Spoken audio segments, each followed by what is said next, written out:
Hello? Is this thing on? I think it's working.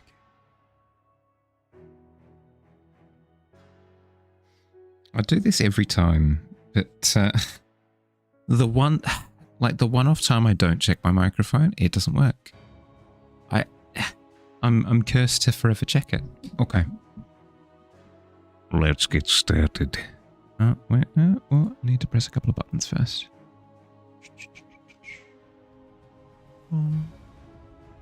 Bing, bang, boom. Done, sorted. Let's go.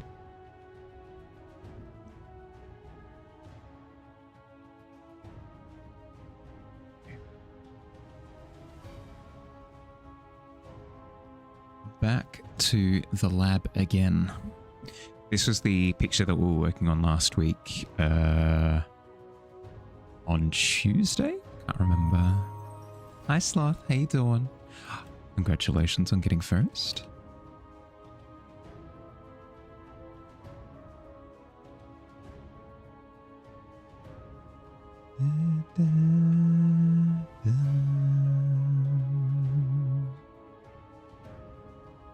My intention is to Kals with second. Nice. My intention for today is to get the remainder of this study done so that we can move on to different photographs later in the week. Hi, how you doing? How'd you sleep?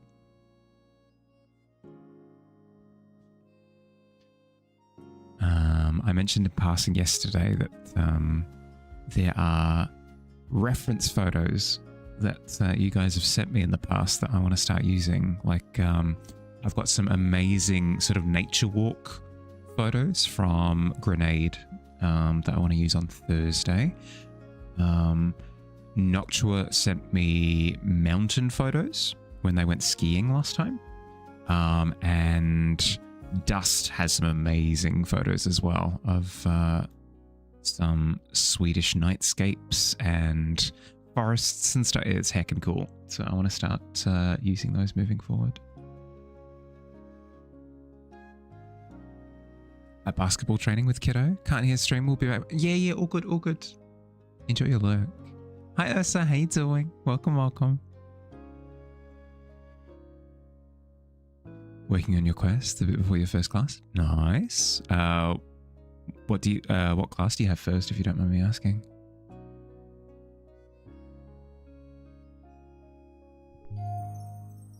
Skull with third. Nice. Welcome in, bud. How you doing?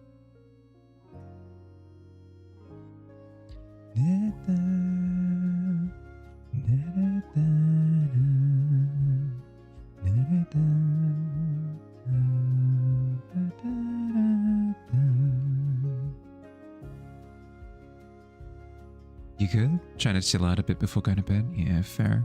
Fair. Did you have a good weekend?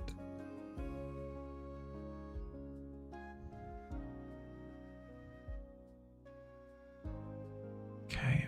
What's the fastest amount of paint? Fastest way that paint can be applied. Broad strokes. Need to be careful not to get stuck in the weeds, literally in this particular case, but I need to be careful not to get stuck in the weeds because it'll slow me down substantially. I need to get the broad strokes down and then I can refine afterwards. Is something that I need to almost constantly remind myself. It's too tempting. It's too tempting to render. I need to just put paint on canvas. Pathological anatomy. Today you have a practical class, which is a necropsy of either a chicken or piglet or cat/dog with a bit of luck. Yeah, fair.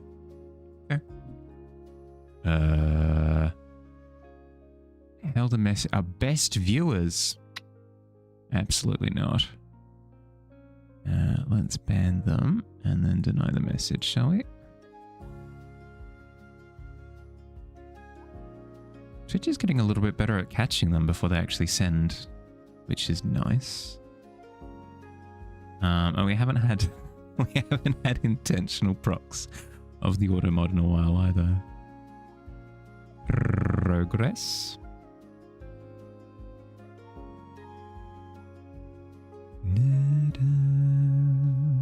Hi Slink, how you doing, bud?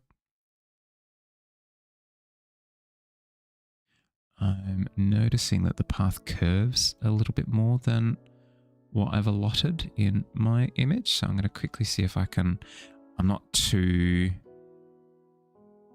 caught up on making it look one-to-one, but if I can improve it a little bit, I'll try and quickly do so.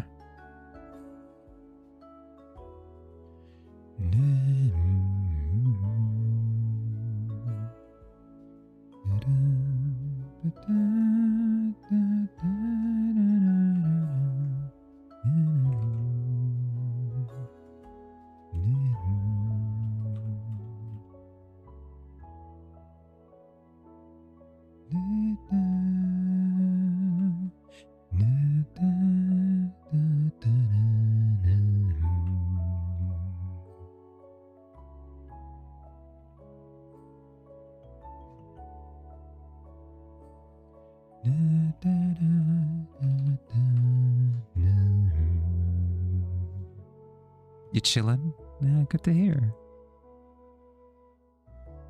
Me too.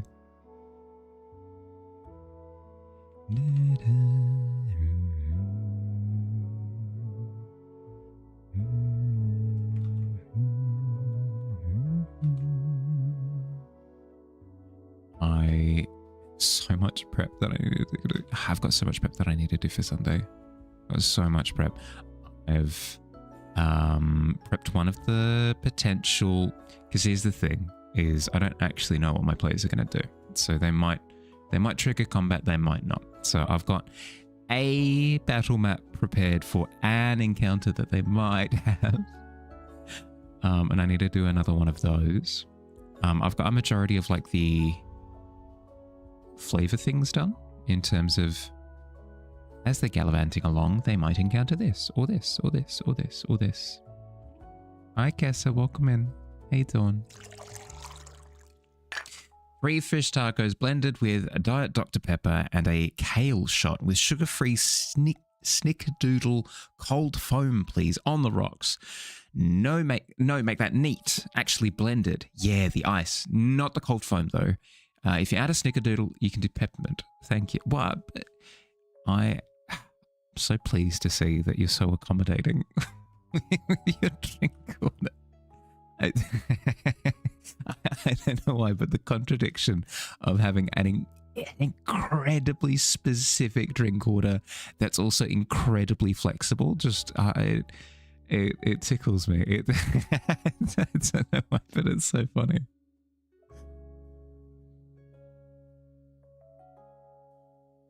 Anything will do, but if you don't provide me what I've asked for, I'll scream. Pride yourself on being accommodating, and you've delivered. How you doing, Kessa? How'd you sleep, bud? I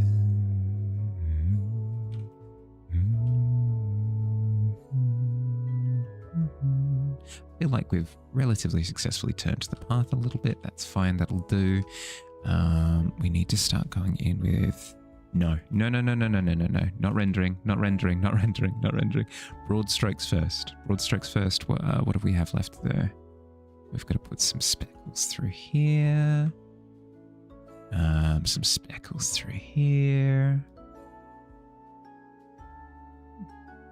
But you'll cry and possibly pee. Whilst there's a go-to gif that I've got on Discord of a toddler in a big puffy winter jacket on the floor having a full-on tantrum, like in like a park or something. It's my go-to gif every time. When you prep D&D, you just find stat sheets and daydream some scenarios which could happen, then read the backstories, try to implement something or someone from them. Usually it's enough.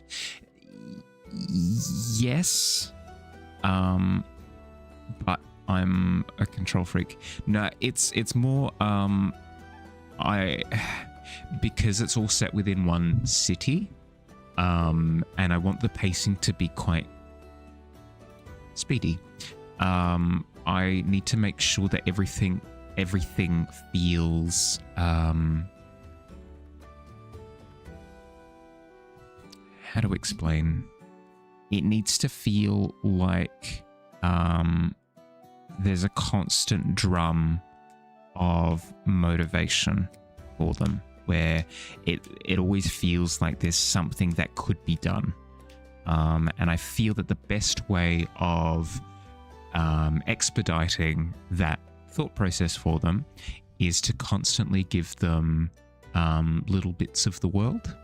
And I'm not good enough to just like come up with things on the fly that often. So I need to, I'll give an example. So if my players are exploring a pyramid, an ancient pyramid in a desert, right? I will write up a table of 20 things that they could encounter that aren't necessarily encounters, quote unquote, but they're little tangible things that they could either bounce their imagination off of or directly interact with, or it just kind of grounds them in the location a little bit. So an example in this pyramid might be they come across a mural that's carved into the wall, where part of it is actually rubbed away by sand and time, but what they can make out of, what they can make out from the mess that it's currently in is a couple of tall figures, one of them holding a lightning bolt, both looking at, it's unclear. So that's one of them. That's one of the little snippets that I might give to them. It feels detailed enough to where it's a thing that exists in the world, but it's not so detailed to where they kind of have to stop and deal with it. So I've got like a list of 20 of those for each of the major environments that they go to, and it tends to help kind of give them a little bit of like gritty tangible. Almost a Twitch, baby. Oh my goodness. It's almost time. Hey, Bottle, how you doing? I was just explaining spoilers. No, I wasn't explaining spoilers. Just explaining some of my thought, like, approaches to D&D prep. How you doing? How's your day been? Not the Michelin Man melt. Is the kid in the GIF dressed like a color-shifted Ronald McDonald? Yeah, correct, yes. Color-shifted Ronald McDonald from Hoth, correct. In Autumn Leaves, yes, kicking on the ground? Yep, you found the one.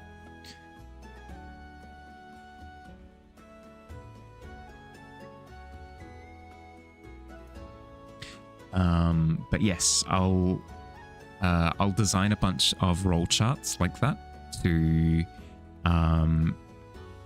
give me ways of throwing interactables at the players. If it feels like the world could be a little bit more alive in the moment, it gives me ammunition. Kegs looking like they were drawn on MS Paint, like the angry gesturing kiwi. Doing pretty well. A couple of days off, resting from intercostal muscle strain. Oh, buddy, no. Well, I'm glad that you're taking the time off and giving it the rest that it requires, but I'm sorry to hear it. It always sucks because it means it kind of forces you to slow down, and that's it's not a nice feeling. Sorry to hear it. You're a DM who improvises a lot, but you also try to do a lot of prep. It's often not needed. You can always recycle it later. That's the thing, right? Is I can often take these tables, charts, NPCs,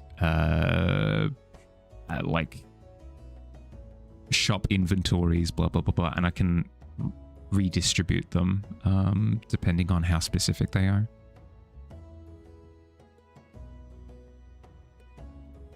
Like if it's not in an ancient pyramid, it's like, okay, so, you know, that's fine.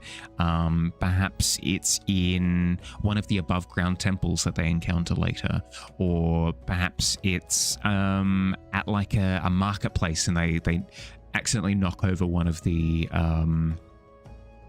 stalls, and behind the stall you've got this thing engraved in the wall. Like there are other ways of applying it. I tend to find that the prep always helps. At the very least, the prep gets me thinking about the location in more depth than me just kind of approaching it off the cuff. So like for example, if I'm thinking about a beach setting, right? Just going into it, I think like, I know what a beach looks like. But then when I'm forced to come up with things on the fly, I don't know about this specific beach. There's sand and you see a crab and there are shells on the beach front. It's all like really, really, really shallow. Whereas if I go through the process of coming up with these tables, I've thought about it in so much depth to where I can just make stuff up because it's kind of like a real place in my head now. Takes notes, look behind stalls. I've actually played in a game where the players have gone basically door to door, opening every single crate that we come upon. Like, what's in this one? Grain. Okay, what's in this one? Rice. Okay, what's in this one? Beans. That they've like kicked open every door. Like, what's in this house? It's somebody's house. They're standing in the kitchen looking at you like, why did you kick open my front door? And people can play that way. There's no judgment on my part. I just find it very funny. Hi FPV, how you doing? Wait, no, we discussed this. It wasn't FPV anymore. What was it? It was Fuge? Did we end up at Fuge? I'm so sorry. We came to this conclusion just before I took my break. We can go with Fuge. I will call you Fuge. So it is written, so let it be done. Hi, Consult. Yeah, hi, buddy. How you doing? How you been? Sorry, it's been a month, but I'm getting back into the swing of things. I say that, but I also have to leave for a wedding in a couple of weeks. So I'll be taking another little break, but after that, I'll be back full-time for the rest of the year. Promise. Hand on heart. Future-proof, Daniel. Yeah, okay. We'll go with Future. It has a nice ring to it. That's an interesting way of enjoying a game of... Yeah, I mean... different tables, different people, right? Future Mahali sounds like a super cute rom-com. There has to be a pun in the dialogue at some point about the fact that I just don't see a future with you. How can you not? I am future. It's like, drama.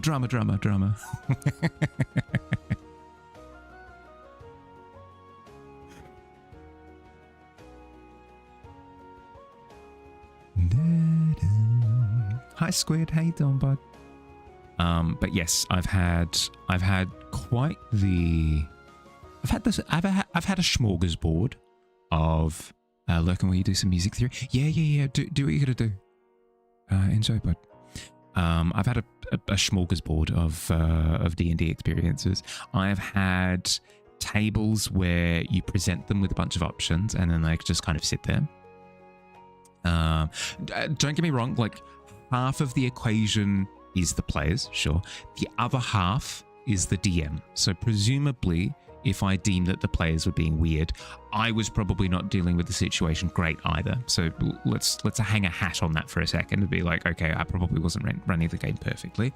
But I've had games where I'll present options to my players and they'll just kind of sit there to the point where, again, no judgment, love the player. So please don't don't think that this is me judging the player, but I had an interaction where somebody walked up to the player, somebody walked up to the character and punched them in the jaw, and they did nothing. Like, actually, for real, they were like, cool. Like, out of character, they just turned to me, they're like, yeah, cool. It's like, wait, no. You've been provoked with an aggressive action, and your response is cool? Really? That's fine. It's fine. It's fine. Whatever. Water off of a duck's back. It is what it is. So I've had players like that. I've had other players who were not interested in conventional D&D and were more interested in the D&D that comes from like the Deck of Many Things or the Magical Bag of Beans or blah blah blah, you know, like the RNG wild magic style of D&D, who completely checked out from like all of the narrative stuff, which was interesting. You've had extremely good luck for the most part with the games that you've been involved in. Putting me on the TV while you prep some dinner for Pixie's imminent arrival. Sounds good. Cool. I'm on the big screen. I'm gonna be a star. But yes, no, certainly a mixed bag of players. Again, I don't necessarily mean in a negative way, just like in a way that might not gel with my ideal version of D&D, which is fine.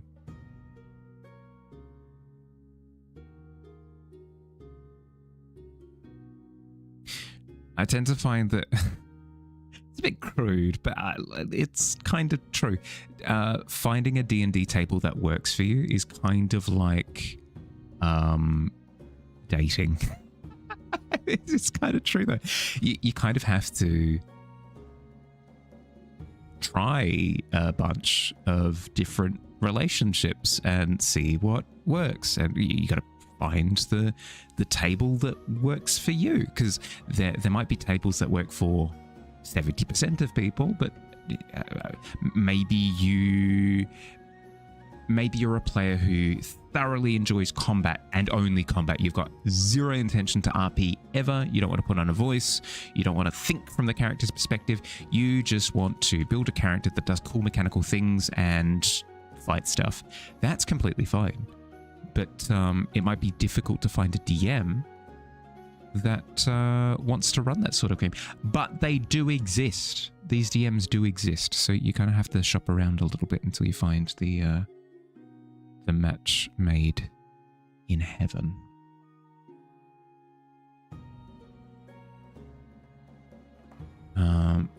So that's kind of my first piece of advice whenever anybody's like, Bahali, I'm sad. I don't get to play D&D. I've got nobody to play with. It's like, unfortunately, the next, couple of ventures are going to be a little bit difficult, where you kind of need to get out there and meet a bunch of either random Discord sessions or there are different like meetup apps that you can use for like local events and stuff. Like we've got one here in Australia called Meetup. Yeah, it's pretty on the nose. But yeah, you can see where within 20 kilometers of yourself, different events are going on, are being organized or whatever. And you just kind of rock up and give it a go. I have met very good board gaming friends through such a process. I highly recommend it. It's tough, especially if you're socially anxious, but I recommend getting out of your comfort zone a little bit.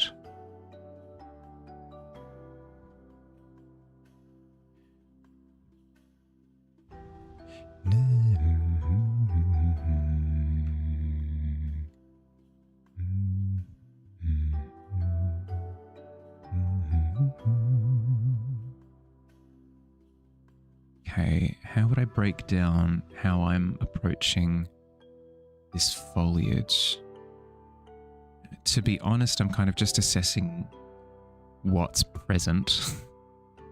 and attempting to replicate. But I should think about it differently. I should think about it in layers, I think.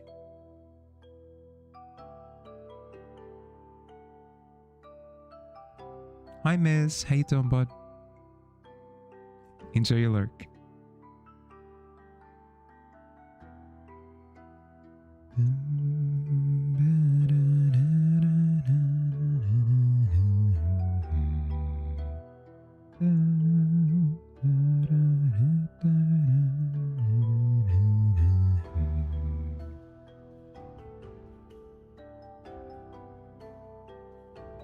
Okay. In the far distance, we've got a lot of green foliage going on. So let's try and apply that first. Green.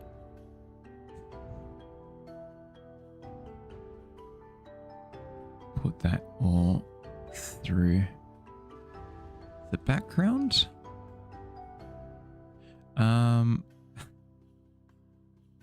Have you been up to much, Fitch, in the time since I've seen you? The distant past. In a time before time.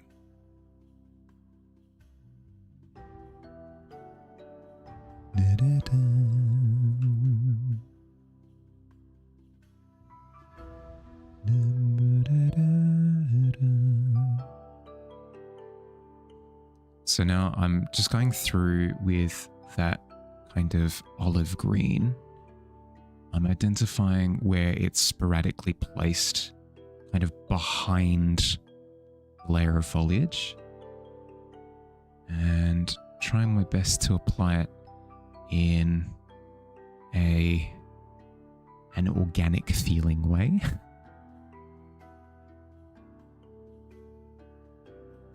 I'm not too worried about achieving leaf shape. Leaf shape is not super important. It's really not, especially when it's something a little bit more gestural like this. I'm kind of gesturing at trees and I'm going, trees! Look at trees! So it's not the most important thing to make sure that they look super realistic. The Good worked with a giant band. Ooh, partner, and you are more in love than ever. Ah, wonderful. Current roomie expressed they'd like to move with you, where partner and you move out together for more financial power. You love the idea.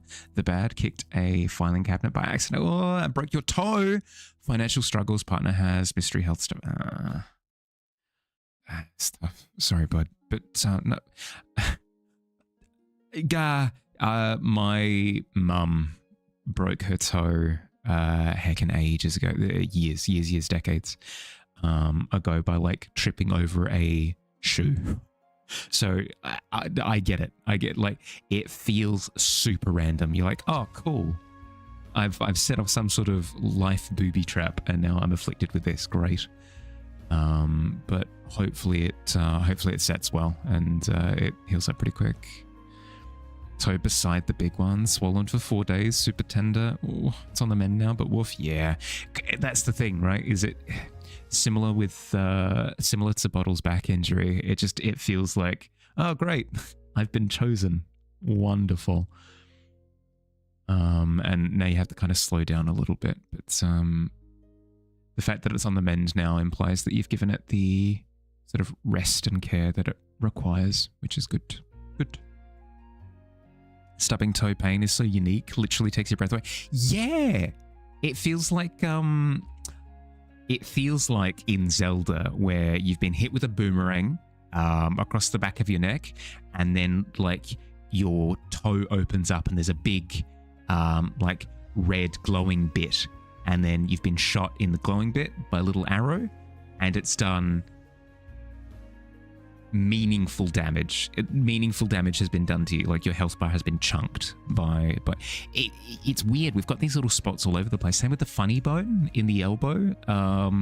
Same with what's another good one? Like the solar plexus is another kind of like crit spot on the human body underneath the chin. I don't know. We've got these weird spots all over the place. like audio clipping on a meter. It can't even register. Exactly. Yeah. It like spikes beyond belief. Winding yourself on the yeah. I mean, again, sorry, Bottle, to keep bringing it up, but back pain. If your back seizes, there's this feeling of like malfunction. I don't know how else to describe it. Your body's like, not good, shutting down. It just affects everything. Your lower back has seized before. Yeah, I've I had an issue with like one of my lower back like discs, which led to a little bit of that. But I had my upper back seize heckin' ages ago, and that winded me basically. All I could do was lie on the floor and just kind of wait for it to pass. Yeah, it's so jarring. Yeah, agreed completely. What to answer your question from before? I'm doing good. I've moved into the new place. I'm down to 2 boxes that I haven't unpacked. So super chuffed about that. I've built most of the furniture, like the traditional art desk is built. I've got a table as of yesterday, huzzah! Like a little table that I can eat food at now instead of on the ground. Not to knock eating off the ground, but I mean kind of to knock eating off the ground. Yeah, no, it's been cool. How do we feel about the new place? It's good. It's good, very much so, because I've been in a shared living situation my entire life. There have been like little pockets of, and I've been the master of my house. Very rarely though, and very sparse, like short stints of time. So this is the first time that I'm actually living by myself proper. It's good. My true hermit soul is is singing at the moment.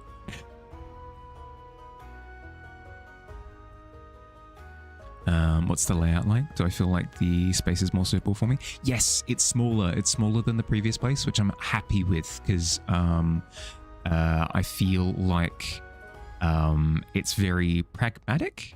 It's very practical. Like I can just kind of go from one side of the room to the other, no problem, and sort of get thing A and take it to point B without having to worry about it too much. But at the same time, there's enough space to be able to separate things out a little bit more. Like it's a small room, but I've got like a dedicated like streaming room now, which is heckin' sick. Yeah, no, I'm enjoying it very much so. Lived with your housemate for 4 years now. She's an ideal roommate. You have opposite schedules. She's also neurodivergent, super quiet, keeps to herself. Share a wall and see each other maybe 3 times a month. Yeah, not to get into things at all. But I didn't gel well with my housemate. We got on fine. To be entirely honest, we got on fine. But in terms of like managing systems of the house and making sure that we were on the same page about conversations, and it's the weird interpersonal stuff that was consistently not going great. So I'm glad that we can sort of remain friends from a healthy distance, but I'm glad to be sort of out of that environment. Been looking for a new apartment for like a whole year. Congrats on the new place. Sounds great for you. Thank you. It's been something that's been in the works for about 2.5 years now, where I've had this conversation of like, I want to move out. I wish to move out. I think it would be better if I moved out. And then it just never sort of came to fruition. So it's been phenomenal. That it's, all things considered, as much as I whinge about the fact that instead of it taking a week to move out, it took a month. As much as I whinge about that, the fact that it's gone off, relatively speaking, without a hitch, I'm really happy about. Really happy about. Didn't gel well on the other 2 housemates in college. It was very tough to, yeah, it was a really tough go. Because that's the thing is, again, not to like get into the details, but it kind of plays out in everything. Like everything becomes a little war zone. Everything becomes a fighting point. Everything becomes like an unintended passive aggressive remark. It just, I don't know. It's just not a healthy state to be in. I think current roommate and you are so successful because you don't intertwine your lives. Generally pleasant and tidy. Yeah. Yep. 100%.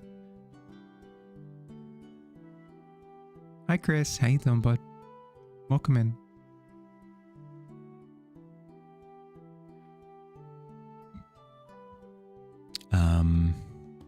It's been cool though, because living solo means now I kind of have to learn everything in a really good way. All of my living conditions up until now, I've kind of been partially responsible for certain systems, whereas now I need to be on top of everything, and it's been really eye-opening. If anything, I've got more appreciation and respect for previous housemates, because there's a sense of like, oh, I didn't realize how like in-depth this was, or like, oh, I didn't realize you know, that this works in this way.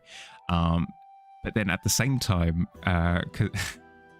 my OCD gets to flare a little bit, where I get to look after things in the way that I specifically want them to. Like, for example, it's actually recommended on the particular washing machine that I've got that every time you use it, you wipe it down afterwards and like let it air out and stuff. And it feels really nice.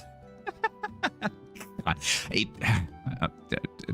sound super pedantic, but it's true. It feels really nice to kind of like follow the letter to a T. Hi Beth, how you doing? Thank you for the follow. Welcome to the tavern. Good morning. How am I? Yeah, I'm doing good. I'm doing good. I'm glad to hear that you're doing good too, bud. I was just talking earlier about how I need to do a little bit more D&D prep before Sunday. I need to kind of fit that in across the week. I need to figure out how I'm allowed to hang up some artwork around the place. I need to find out like what wall adhesive stuff is good, what's not good for the walls and stuff.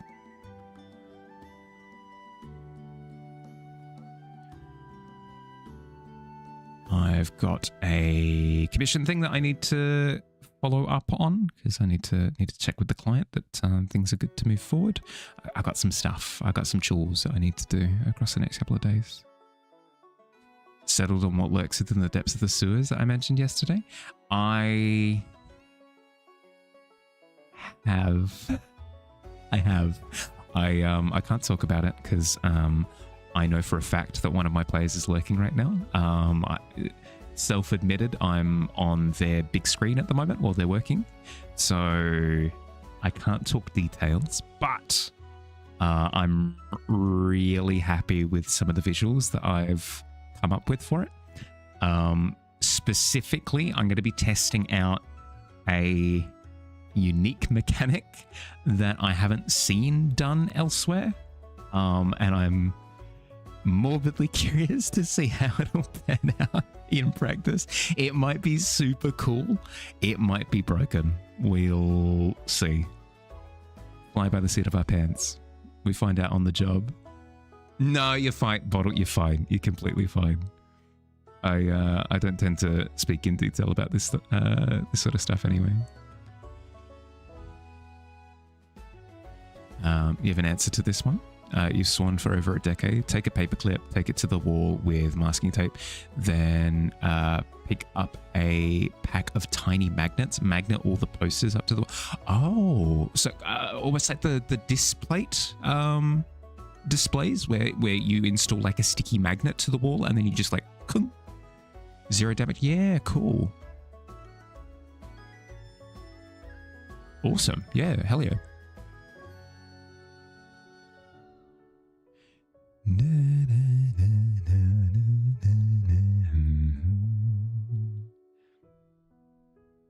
Put metal on the wall instead. Magnet the posters.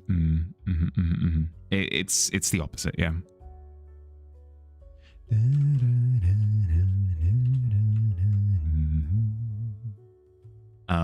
Bottle, you're completely fine, but you're completely fine.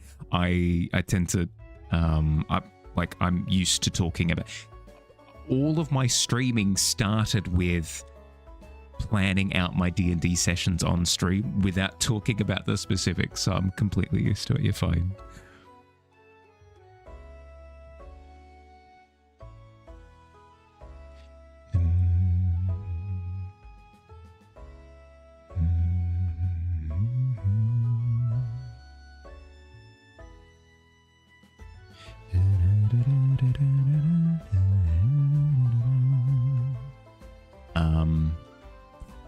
Because this is a new group that I'm playing with now, I'm going through the process now of kind of learning my players. So the next 5 to 10 sessions, it sounds excessive, but it's true. The next 5 to 10 sessions will kind of be me trying things like, how does this fly? Or what do we reckon about this? Or does this gel well with the way that you play D&D and stuff? It won't be to the point where they're super disparate from each other. It's not like, oh, the quality of each session is fluctuating massively. There's not my intention. It's more, how do you feel about interacting with NPCs like this? How does it feel to have, for example, I'll bring up a little example that's no spoilery anything. It happened in the previous session. My players are aware of it. I had one of the NPCs that they're friends with kind of operating on their own a little bit based on kind of the thoughts that they would have in the situation. Like, oh, it makes sense that we need this, so I'm going to go do that. Or it makes sense that this is a problem that we haven't considered, so I'm going to raise it as a concern. So it feels like the NPC is a little bit more of a character. The downside obviously being that it kind of takes a little bit of onus away from the players because they don't get to make all of the decisions. But I think it's fine. It worked out pretty decently. Like it didn't seem to mess with the flow of the session or mess with the players and stuff. Yeah, Griff. Yep. Not hard to deal with this, but no, not at all. Absolutely not at all. Some of my best, if not my best.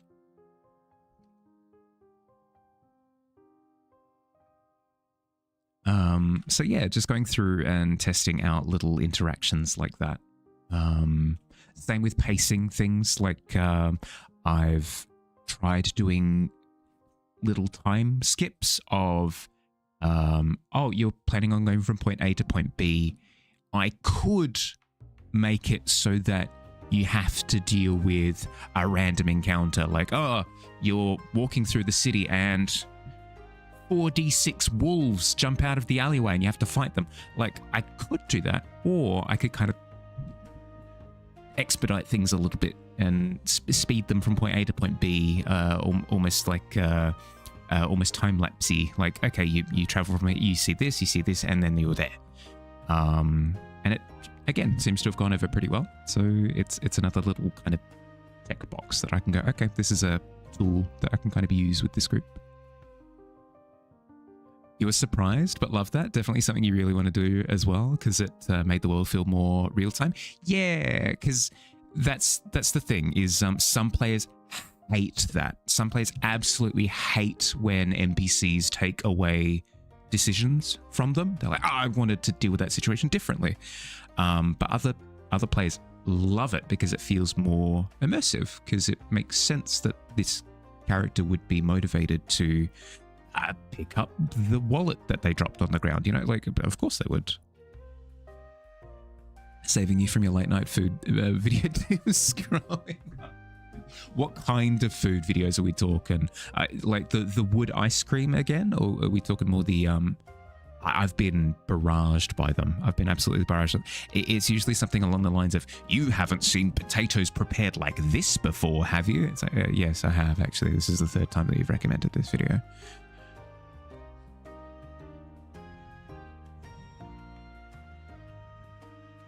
And yet I still click on it. Yeah, I still click on it because it looks delicious. I am fallible, for I am but a man.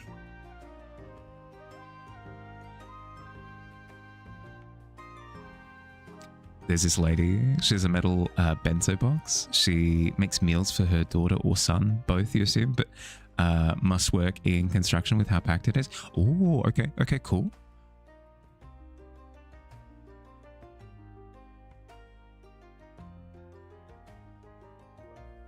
That would be quite cool, actually. Seeing like pre-prepped meal layouts and stuff. That'd be quite nice. You could mark a bento box right now.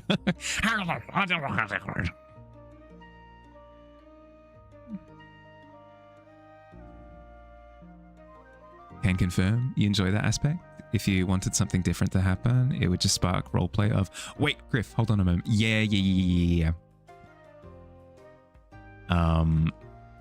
It's, but also, Billy has utilized something that I really appreciate, which is, actually, I would want it to play out a little bit differently, if that's cool. So, like, rewind things a little bit. Which is cool because it's a super like subtle way of, actually I'm not okay with that. Can we play it out a little bit differently? Then there's this wife. You think her kitchen is pink. She has a heart-shaped frying pan. Your color, yeah. Wakes up at 4 a.m. to cook lunch for her blue-collar husband. Ah, that's cute. That's very cute. I've got somebody who keeps reappearing on my recommendeds is a guy who, like, similar at like 4 a.m. will just kind of stagger around the kitchen with a crock pot, which is like the mixing pot where you put in the ingredients and you set it on for whatever, and he just like makes stuff. He's like, I don't know, let's see if this works. I don't know what it is. Cooking shorts in particular are incredibly addictive.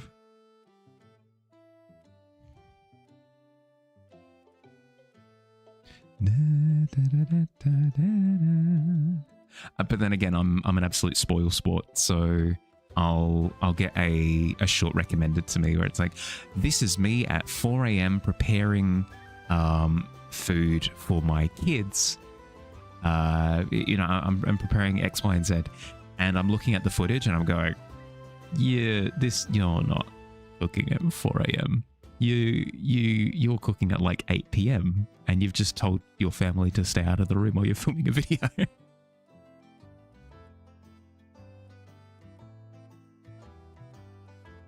You try to cook mum's lunches the night before, but some days you do wake up at 5 a.m. to make her lunch. Fair. No, don't get me wrong. Like, most of the time, I believe people when they say it, but you can just kind of tell sometimes. Maybe it's me attempting to mind read, but perhaps it's on me. But sometimes you can just tell. You can just tell. You're like, you're not up. You're not up at 4 a.m. You're too well spoken for being awake at 4 a.m. Ooh, 19. Hell yeah, noodles. Hell yeah. Hi, how you doing? How's your day been? But you cook in servings of 4, lunch and dinner for both of you. Yeah, yep. That's the way to do it. Once I'm set up in the new place properly, I'll get stuck back into sort of prepping in. I usually do either sets of 2, so like I'm cooking for myself now, and then I'll have, you know, leftovers for either lunch the next day or dinner. Or, as you say, sets of 4, so I can do a lunch, dinner, all within the one cooking session. What I'm super excited about, actually, okay. Okay, coast is clear. I've got a blender for the first time in my entire life. I have a blender. It's the bullet blender, the one that you see on TV and stuff. I don't know. There's something monkey brain about being able to point at something and be like, I've seen that on TV. Anyway, I've got a blender for the first time ever. And I'm super. No, not the Ninja. They're called like, it's actually called like a Bullet. Like that's the brand, I think, is Bullet. Whatever. I'm super pumped because I've recently fallen in love with Boost Juice. I say recently, last like 6 months or so. But it's expensive to have Boost Juice on a regular basis, constantly. It's the Boost tax. I need to be cognizant of the fact that I'm taxing myself with Boost. So I'm looking forward to being able to make smoothies at home. This is not new. People have discovered like breakfast smoothies a decade ago. It was a thing a decade ago. It was a big craze. Everybody's like, oh, you know, I put my protein powder, blah, blah, blah. I make my morning I make my green smoothie, whatever. I'm late to the party. I understand. I'll be the first to nominate myself as being a late person. But still, I'm super keen. I can't wait. It's going to be cool. I need to figure it out. I need time where my space is clean and clear of box and furniture debris, and then I can think clearly and figure out how blenders work. It's doing good. You got your PC the other day. Like, hey, nice. Have you set it up? Does it work and stuff? It turns on. The 4 a.m. videos you watch are more ASMR, no voice. That's the thing, right? That's the thing. I'm more likely to believe like a 4 a.m. ASMR video, you know? You have 2 sets of those. You use those to make spices. Hey, boom. Yeah, the little ones that you can... Yep. It does? Yes. Exciting times we live in. I get little like war flashbacks every time I think of like new PC. Because with this one, this is the first time that I've built a PC myself. And every time I've interfaced with the inside of it, it's gone horribly wrong. So the first time it just didn't turn on. The first time it just didn't turn on at all. This was when I was initially setting it up. It was my fault. It was my fault for not like palm slamming the RAM sticks into it as if I intended bodily harm. But how was I supposed to? Anyway, so that was the first time. And then the second time, again, it wouldn't turn on because I didn't install the graphics card correctly. So I don't know. I imagine that I'll eventually need to tamper with the computer again, and I'm dreading the day because I anticipate that it'll just, I don't know, melt, explode, implode, sink to the bottom of the ocean somehow. I don't know. I anticipate that it'll happen. Just have a stand blender, but it has a spout near the bottom where it comes in super handy. As in like a spout to feed things into it, or no, spout as so when you finish blending it, you can just pour it from the spout. That's cool. Ooh.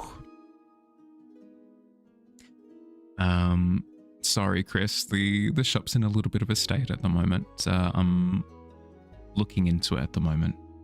I've been recommended a service called InPrint, which I'm looking to pursue because that'll be a relatively easy, at least compared to what I had previously, way of distributing prints.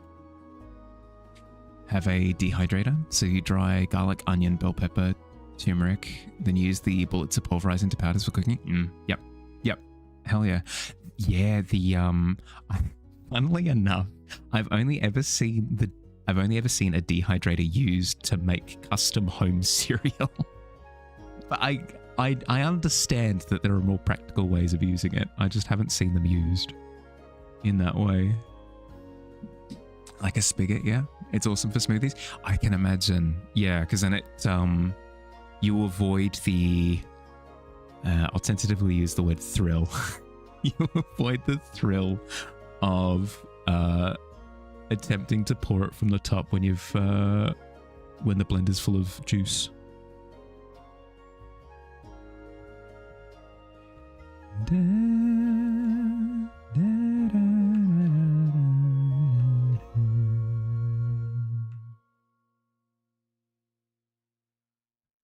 we've got our tracks kind of coming across diagonally here that we haven't really got in our version yet. So making sure that that's in place.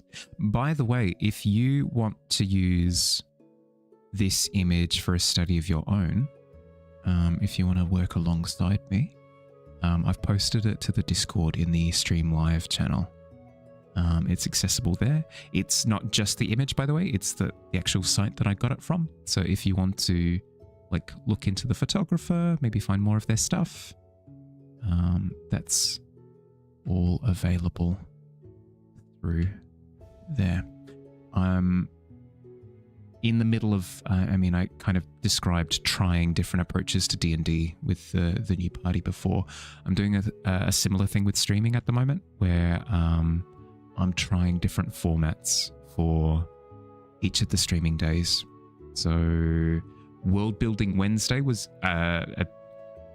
just a wonderful success last Wednesday. I had a wonderful time with it. I'm absolutely keeping that format. But I'm not sure about the study streams yet. I want there to be study streams. I just don't know what the correct format for them is yet. So Tuesdays and Thursdays are going to be a little bit creative, experimental for a little while. You have two. You use one to cure resin. The other you make silly stuff like milk powder, egg powder, spices, tint powders from flowers, etc. Silly stuff? I wouldn't describe those things as silly stuff. Glad to meet Hawthorne. Yeah, no, very much so. I enjoyed because in the past, the previous world building sessions have been the entirety of column A or the entirety of column B.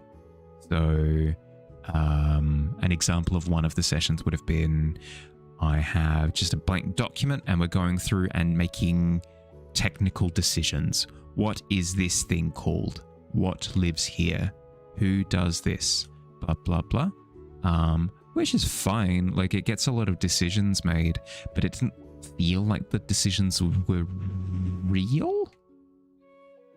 It didn't feel like the decisions were like properly locked in. And then we've had other world building sessions where it's been the entirety of column B, where we've just gone, okay, I'm going to depict blank. And then the entire streaming session has been me just making an illustration of blank, which is fine. It just doesn't feel like we've come up with much in the process, you know? Whereas the session on Wednesday, bit of column A, bit of column B, where we were coming up with things, but then we spent, a fraction of the session making a portrait as well. And I feel like it went really well. Friendly reminder from Harley to run ads and take a short break. Yeah. You're not my boss. I'll do what I want. I choose to take a break of my own volition. What do you think of that? Okay. It's been an hour, so I'm going to take my break. I'm going to get up, do my stretches. I recommend that you do the same if you've been sat or laid down for the past hour and it makes sense to do so. Get up, move around, grab a drink, grab a snack. I'm going to run 3 minutes of ads in the meantime so that we don't have to deal with pre-rolls for the next hour. See you soon. Yabby.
All right. Back a little bit early. Just a little bit early.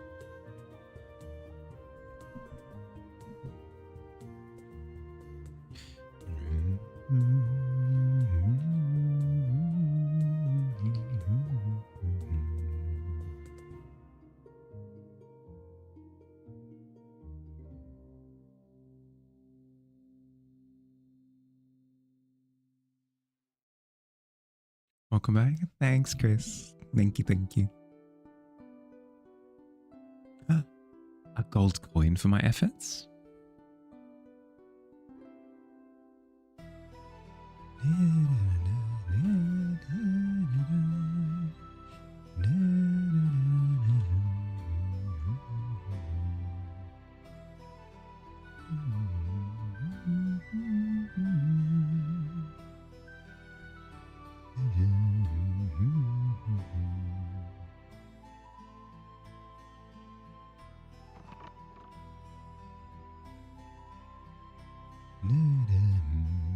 Welcome back.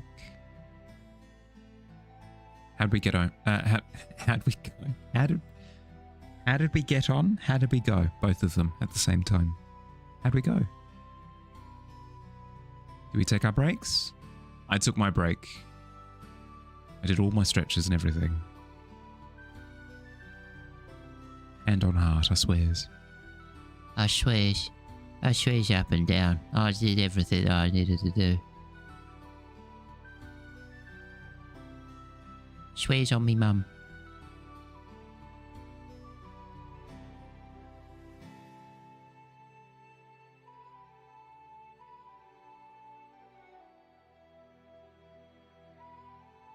This is absolutely not real advice, but if it feels like your ground isn't grounding enough, just add more vertical, just add more horizontal lines. Just add more horizontal lines. It'll feel even, just before you know it, it'll feel like just an impeccable ground, I swears.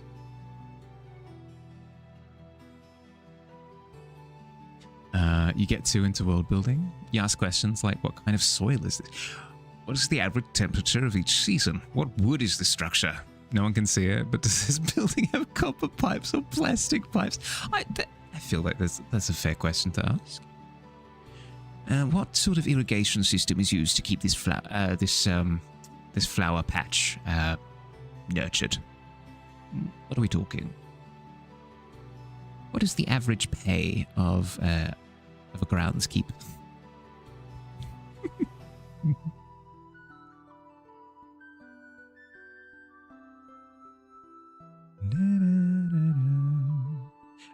There's absolutely world building like that, though. There is. Like, it's not my flavor of world building. I tend to enjoy the allusion to depth rather than actually going into the depth myself. Like, I don't think I'd go through and elucidate on the structure of the economy of the city that I'm building, or I don't think I would go into detail as to like the exact routing of the the sewer system, or I don't think I'd go through and make sure that I nominate representatives from every single corner of the city to make sure that I've got like an in-depth council for like utility costs and stuff. If it's relevant, if the players are going to go meet said council, sure, I'll do that. But if it's not relevant, I'm not gonna bother, because it doesn't add to the feeling of realness. It matters. Usually only old structures or farmlands have copper pipes. Sets the tone for the area, for sure. But you need to kind of pick and choose your battles, because some of these details are unsustainable. Like, you can't go into that sort of detail for so long, so consistently. It gets to a point where you kind of start breaking down a little bit. I cowardly hate them, bud. But you want to map the sewers, stop breaking your immersion. Well, I'll clarify something at the start of the next session, I promise. And it matters because if you cast raise temperature on the plumbing, there's a difference between giving the mayor 3rd-degree burns and ruining the house through. No. There is actually something that I do want to clarify to the players, but I'll wait. Roll to pass the whiskey. Ooh. The whiskey has indeed been passed. Hey, Dawn, bud. How's your day been? Get up to much?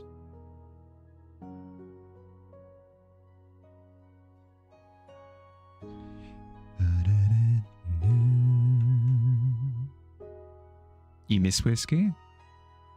I've tried whiskey. It's fine. It's a beverage that exists.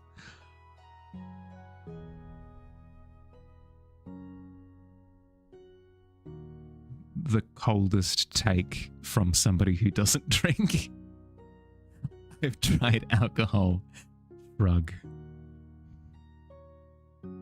Have to plan your fancy drinks that don't go well with your medicine. Yeah, that's fair. That's fair. I can always be like, they just don't drink. But I mean, different people get different joys from life. Who am I to say, like, everyone shouldn't drink? And I don't even think that's true. You've smelled alcohol before, wouldn't recommend it. Yeah, an endorsement from Bahali.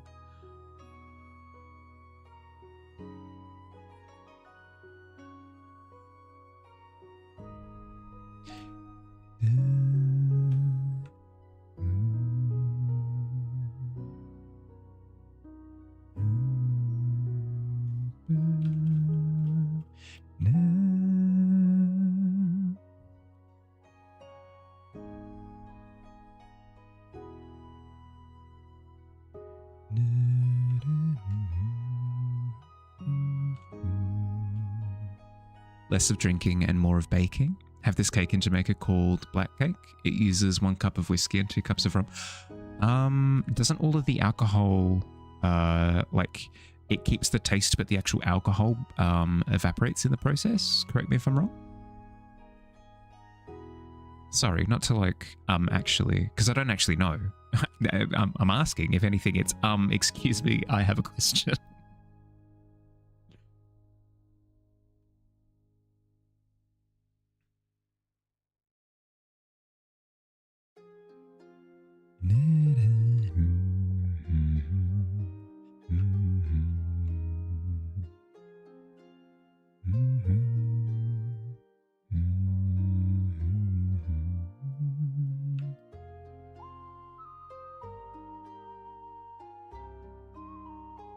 Okay, going through and adding texture way too early. I need to I have more broad strokes that I need to apply. This area should be darker. This area should be darker.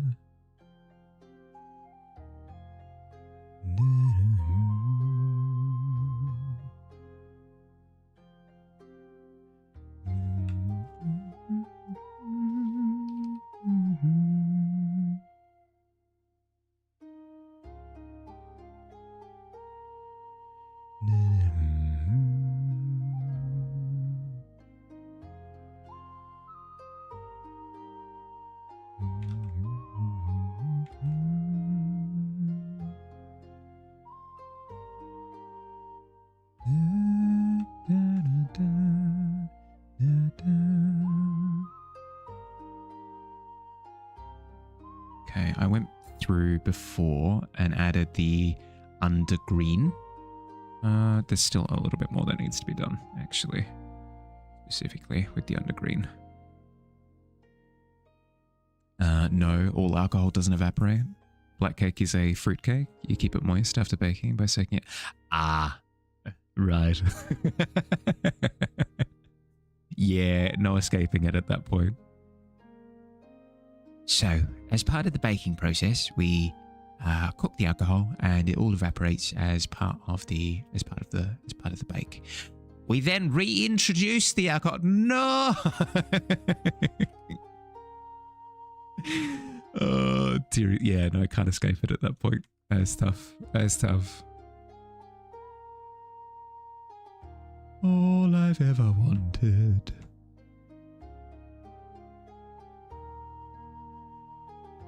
Carbilly is here to hum along. Welcome, Carbilly. I would ask you questions, but you are driving, so I will leave you to it. This is looking lovely. Thank you. There were some things that I needed to fix in terms of like the direction of the path and stuff. Like even now, I feel like it should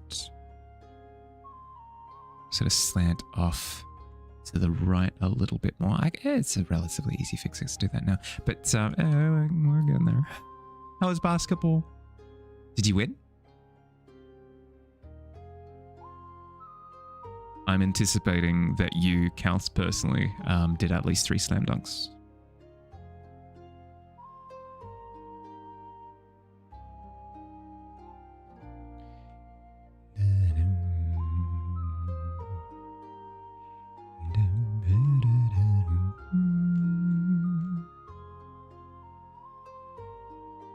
Kals is now going to respond with, yeah, actually, it was 4 slam dunks. Thank you very much. And to that I say, I'm sorry. I did not recognize... What's the... am I using the term correctly? I did not recognize game? Is that... is that how that's used?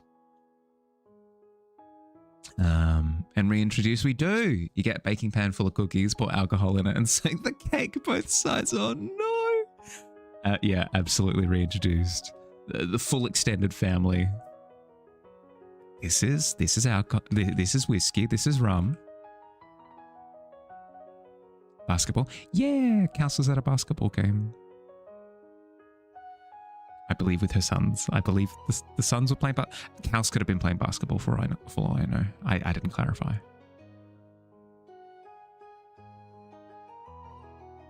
Got to know game to recognize it.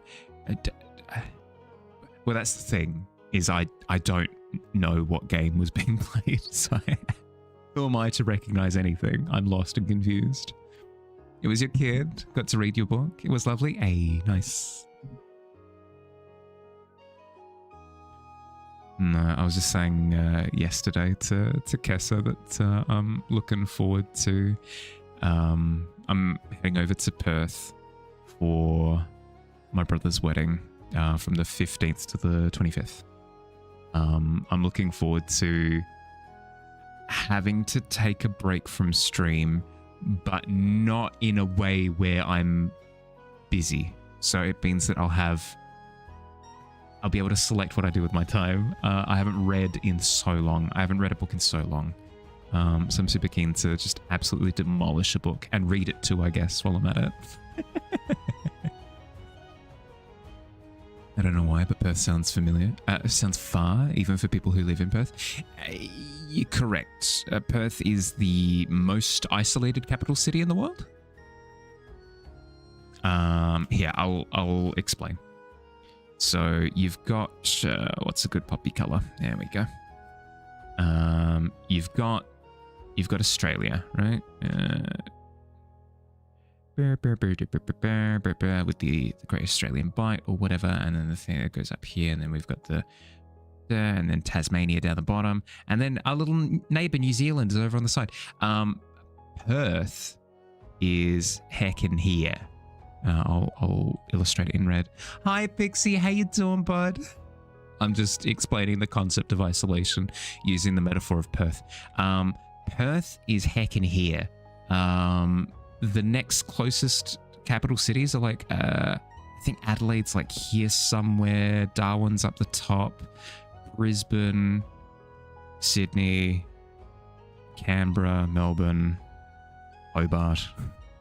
Perth is in its own little corner over there. It's got its own little bag of M&Ms. It sits there eating the M&Ms, and everybody just kind of leaves it alone.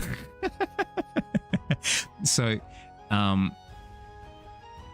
in order to get from Perth to anywhere else, literally anywhere else, any other part of the world, and you're crossing countries in order to go from Perth to anywhere else. It's incredibly isolated. Incredibly isolated. You've been trying to read this book all year. Usually you devour a book in a week. Yep. It drags out for so long, doesn't it? Yeah. But then I get in a roll. And I churn through it. If it's like a weekend where I'm doing nothing, absolutely demolish the book. You have a friend who lives in Perth and a friend in Melbourne. Star-crossed. Absolute, just nations apart. Starting so not so early. They started at the usual early time. I actually started on time for once for a Tuesday. Perth be far. Perth be far. Perth be very far. So far. Why is Perth in timeout? It stinks a bit. It's not even a personal thing. It's just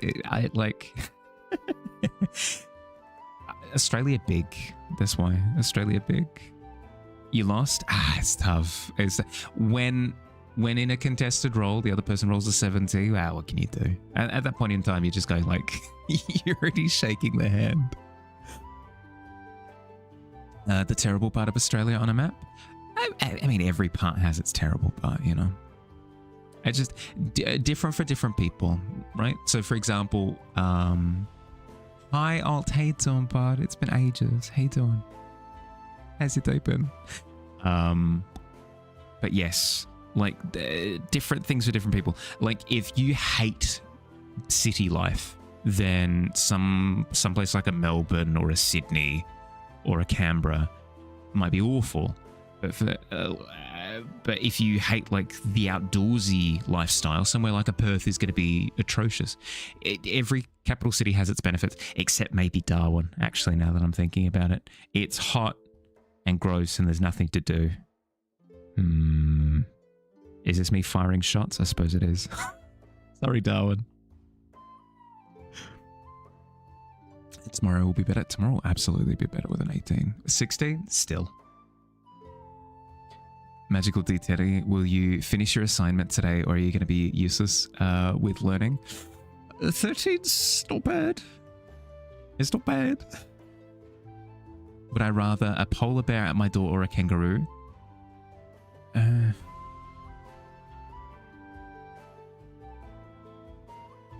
Probably a kangaroo, I guess. Because a kangaroo is territorial. It's not going to be territorial about my house.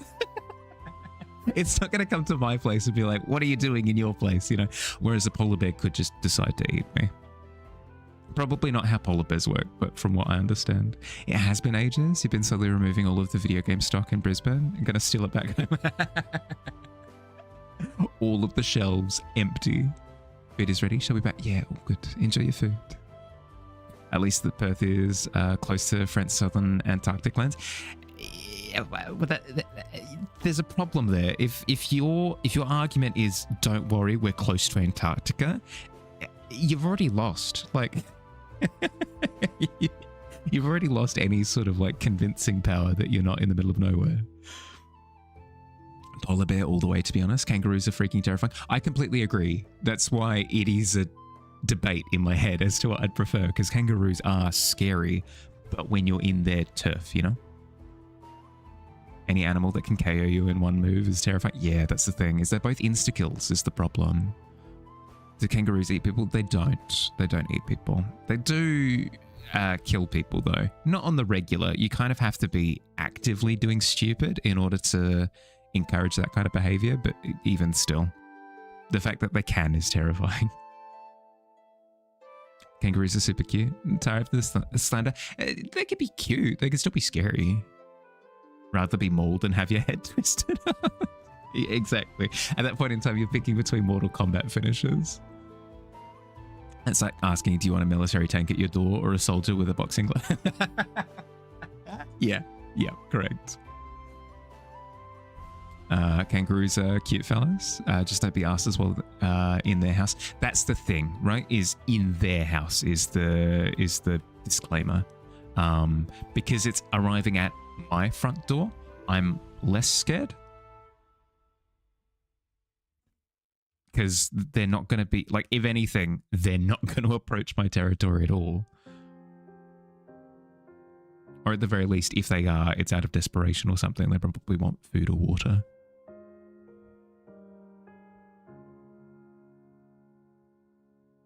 You'd like to live with a kangaroo?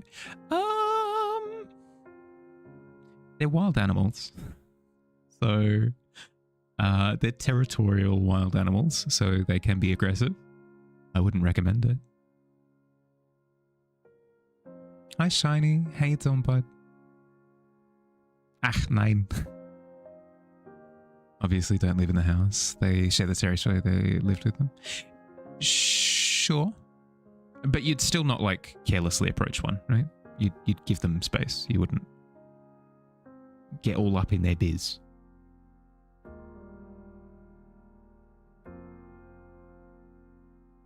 This tree. You know what? My rules. I can do what I want. I'm going to move this tree over.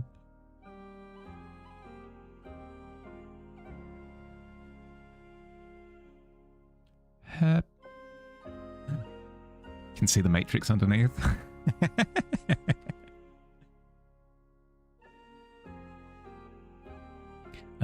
Yours lived in your house, raised them as babies. Wait, you act. Let me just make sure that I'm not misunderstanding something. Really? Kangaroos? Hell yeah. You're braver than I. Very much so. Obviously, that was a nice C note, was it? Very common pets when you grow up. Yeah, I still wouldn't recommend it.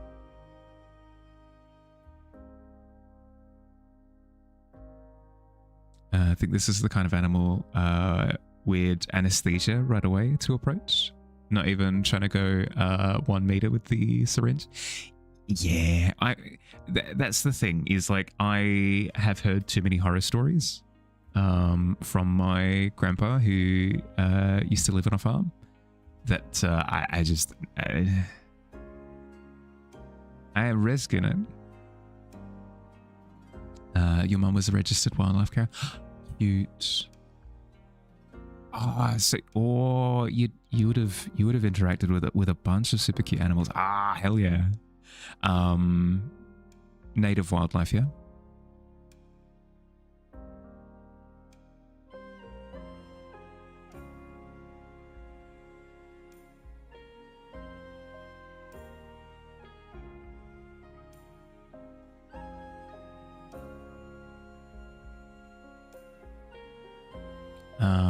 I went to a native wildlife preserve when I visited Tassie last year. Wonderful. Absolutely wonderful. Did you know that Tasmanian devils are maybe the cutest things that ever existed? They're so small and aggressive. Oh, it's so good.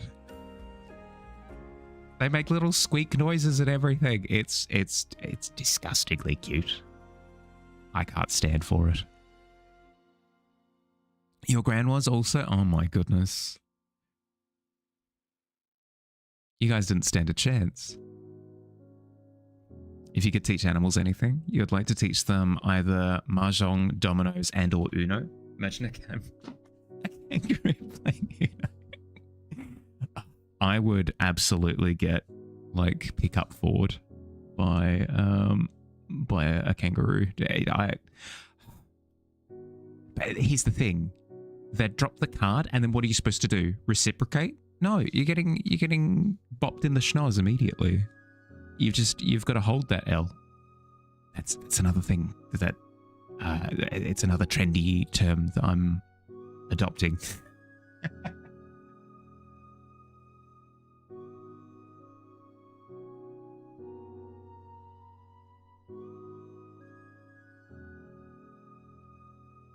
I need to be more open with the lingo, but 6-7 will never make sense to me. I understand why It's the same as like somebody saying 21 in the funny way that the kid says 21. Like I understand that's the be all end all of it. That's the extent of the meme. I get it. I can't do it. I can't do it. You're giving them a draw 10. No, fearless, absolutely fearless. Learning slang makes you feel younger than, but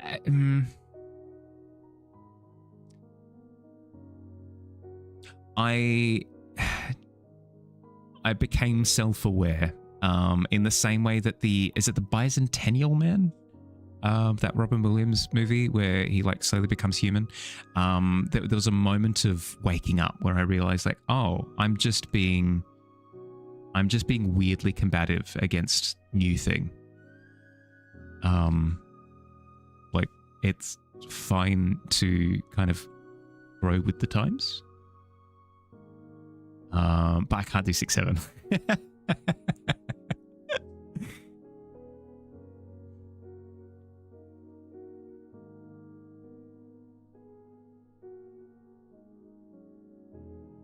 Welcome back, Squid. Dinner or games or both? Or no, you said music theory. How'd you go?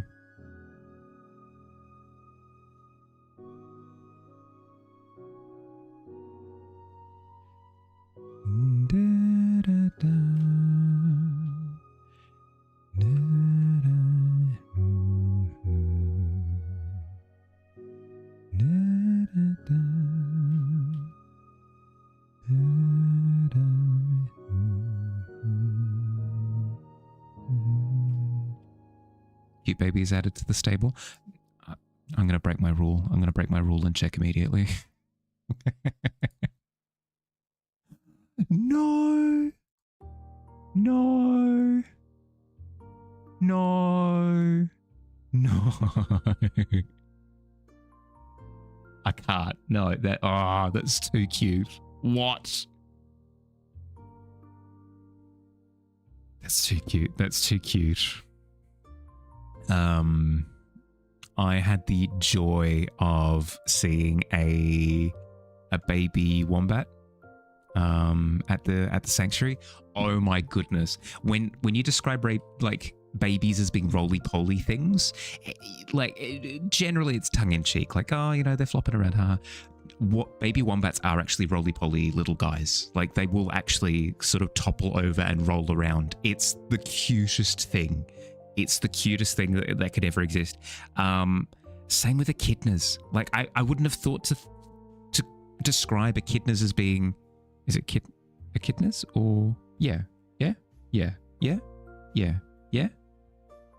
Yes. The alternative is hedgehog, and that's no. Echidnas also incredibly cute because they just kind of toddle around because they've got like a lot of like body mass behind them, so they kind of have to like bumble. I don't know how else to describe it. They're incredibly cute. They're so cute. It's insane. Those are wallabies though, not kangaroos. No, of course. Baby wombats are puppies. Yeah. Favorite animals are bats, otters, known as sky dogs and river dogs. Yeah, no, I could see that.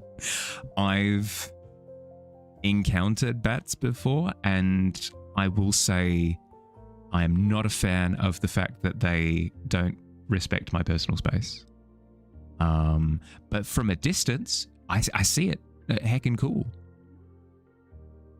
Same with moths, actually. Moths and bats kind of occupy that same... like the Venn diagram is a circle where both moths and bats are aesthetically really, really, really cool. But the fact that they just kind of... They get all up in my bubble and they touch me and stuff. I just... No, thank you. I'm good. I'm checking out. I guess European bats also are cuter than jungle bats, the ones vampires are based on. Have I seen a microbat? No. What's a microbat?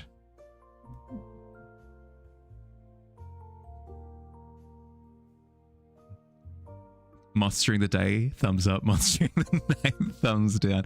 Something like that, yeah. I don't know what it is. Moths, I've said this in the past, I'll say it again. Moths have a superpower that I don't think is listed anywhere. Let me 2 seconds. Let me just quickly to Wikipedia. Wikipedia moths. Let's have a look. Oh God, so bright. Control F.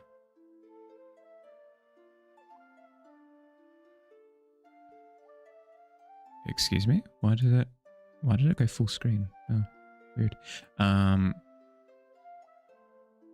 No, it's not listed here. The ability that I'm thinking of is not listed in the Wikipedia page, which is strange, but don't worry. I'm here to inform you. Moths have a gift, an ability, almost like a mutant superpower, where they can identify and homing beacon onto where my eye is, one of my eyes, at all times. So whenever I walk into a room and a moth is disturbed, it will fly into my glasses every time.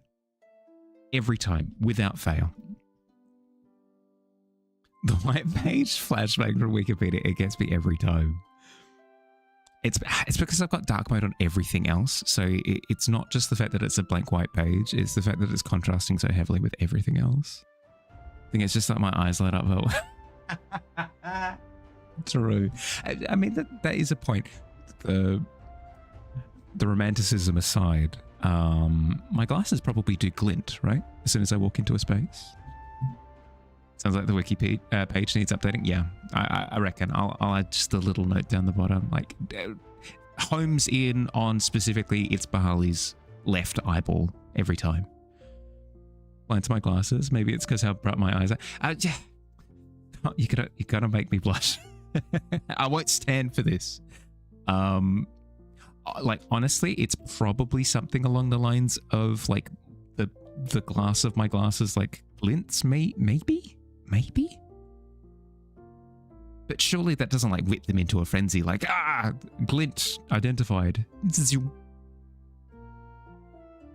Billy is dead. No. Well, he will be remembered. From the ashes, Dinner Billy has risen. Welcome. How you doing, Kay? How's your day been? Haven't been here in a while. All good, Cat. How you doing? How's the new place? New place is going good. New place is going good. I'm installing the new systems. I'm learning how like the different like cogs and pulleys and ladders and everything work. I'm getting into the rhythm of things. Anecdotal evidence points towards strange glasses phenomenon. Actually, no, that's a good point. If I preface it with, they say, I can say anything after that. Some say that, sources say that Mahali's eyeballs are homing beacons or moths.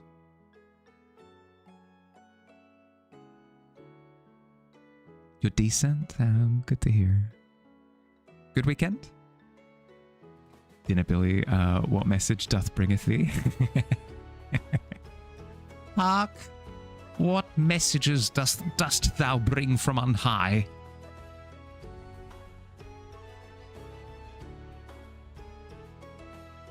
Okay, now we've got brambly crisscross branches going on in the background here. So let's just add a little bit of that. Yes, indubitably. It's not super important that we get the position or angle of them accurate. The only exception to that rule is if what you're studying is using tree branches to direct eyeline. If you've got a tree branch that's like doing this kind of business, that's pointing towards the horizon spot, then yeah, maybe it's more important that you get the branch accurate, because then it's actually like doing the thing that you need it to. But generally speaking, when you're making trees, they can just kind of be vibes-based branch placing. Shining chocolate orbs have their own gravitational pull. They've got a they elicit a magnetic field. Close-up cam, enhance. Actually, that's a good point. Do you think it is a case of like, this is the viewpoint of all moths? This is all they see? Do you reckon? You got to get off Wattpad. I don't know. It's into some creative descriptors. I don't mind. Your eyes bring moths is such a whimsy way of saying your eyes light up. It's a good point, actually.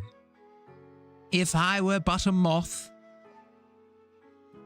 hark, 'twould be that I would be drawn to your very... your luminance.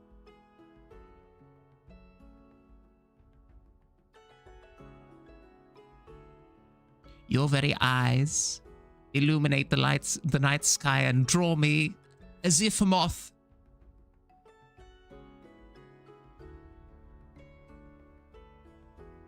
Iris, I believe. Ah, yes. Thine irises gleam.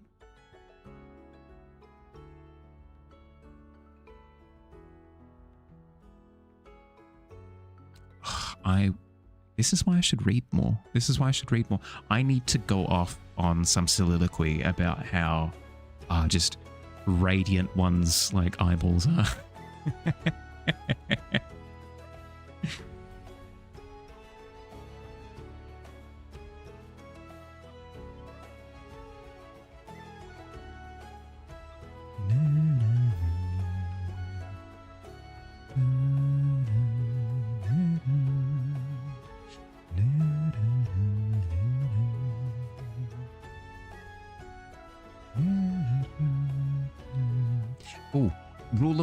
Rule of thumb. I can bring up a thing that's actually useful for people. Huzzah, I'm helping. Did you know that when doing a landscape like this, you have to decide on the focal point? Are you focusing on nothing in particular, and it's just a case of whatever's in your vicinity is a little bit more in focus? Or is something in the distance the thing that's being focused on?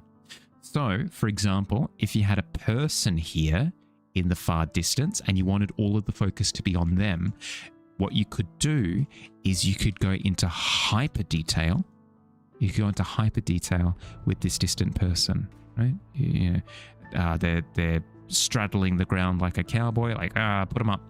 Then what you can do to emphasize this is you intentionally omit detail in the foreground so that it feels like everything's kind of falling away around you and you're just focusing on the thing in the distance. In this particular case, I'm doing the opposite. It's a quote unquote directionless landscape in the sense that I don't have a subject. The landscape itself is the subject. So I'm putting all of the detail in the foreground, and then it will fall off the further into the distance you get. That way it kind of pushes the distant things further into the distance. It makes it feel more like depth exists. That needs to stay now. It's like, I can't believe, oh, sorry. Yeah, let me just, on another layer.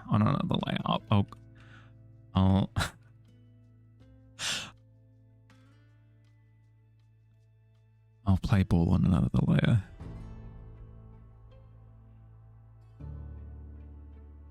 Reach for the stars. I think you'll find that this is now the territory of the cowboys. Put 'em up, partner. Do-wee-wee-oo. Wah-wah-wah. Do-wee-wee-oo. Wah-wah-wah. And then to add to it, to really sell the illusion, tumbleweed in the foreground.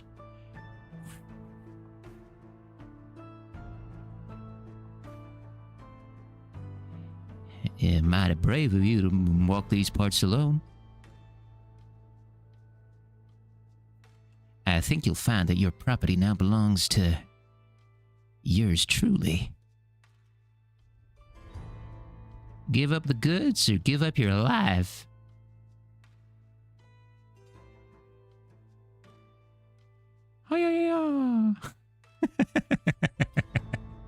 Beautiful. And then we can put it to the side in the meantime. The voice crack sells the voice away. Don't it just? Love the saturated colors I've used. Struggle with saturation. Well, I mean, that's part of why I'm doing a study. Because I found a particularly saturated photo and I'm using it as a reference to kind of see what works. The photo's available in the Stream Live channel, by the way. If you want to use the photo as a reference to work alongside, it is free for use. My cowboy voice is fantastic. Thank you. I'll need to find an excuse to just plonk a cowboy character into the like London Industrial Revolution era like steampunk world we've got going at the moment. You need to see a ringtone. Reach for the stars.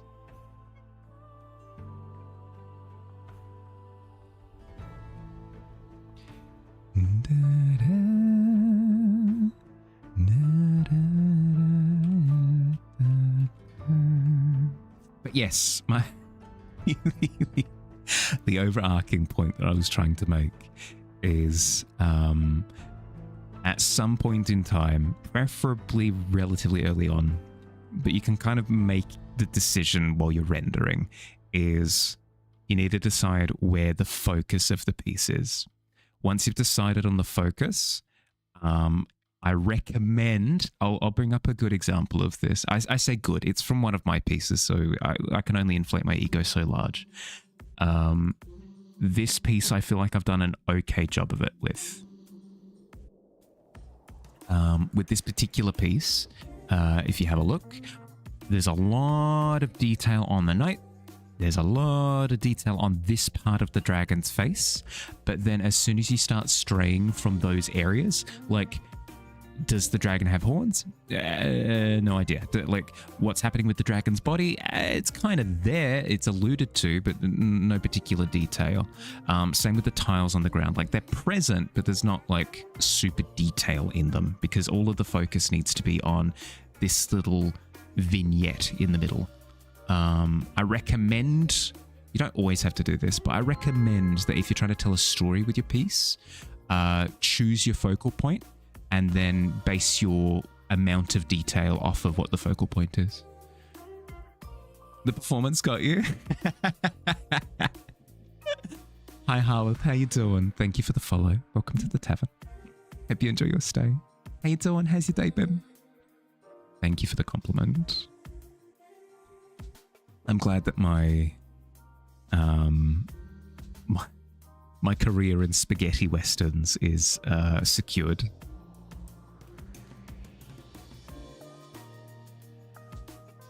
Times may be tough, but I'll never go hungry. I always have this cowboy voice to fall back on. You've been snacking on dry cereal when you're at your computer / working. It's been surprisingly nice. Yeah. Dry cereal, nuts, muesli bar. Those tend to be my go-tos. I recommend. Yeah. Are you? I suppose it depends on what kind of cereal. What kind of cereal are we talking? Just woke up, so watching me with some coffee. Got your mute up. Glad to hear. I'm not a coffee drinker myself, but I do appreciate a cup of tea. A cup of tea goes wonderfully with getting up in the morning. Can't do this to you. Aussie is one thing, but Cowboy Southern is too much. Pardon me, ma'am.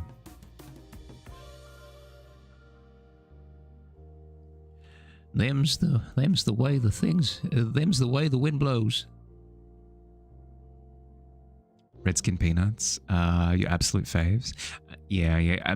Beer nuts, I think, is the other term for them.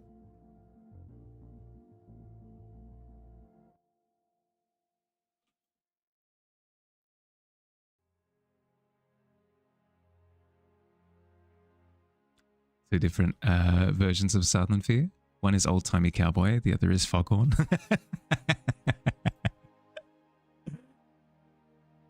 I say. I do declare. The verdict of my client is clearly innocent. He is not, just because he was seen at the scene of the crime holding the knife, standing over the dead body after yelling, "I have successfully murdered you," doesn't mean nothing. I require a proof.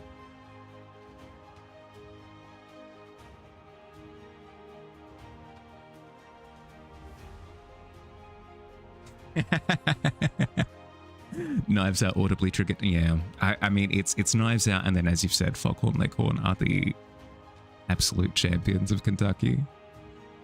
Gonna drop your worst Russian Bond villainess when we speak. I'm looking forward to it.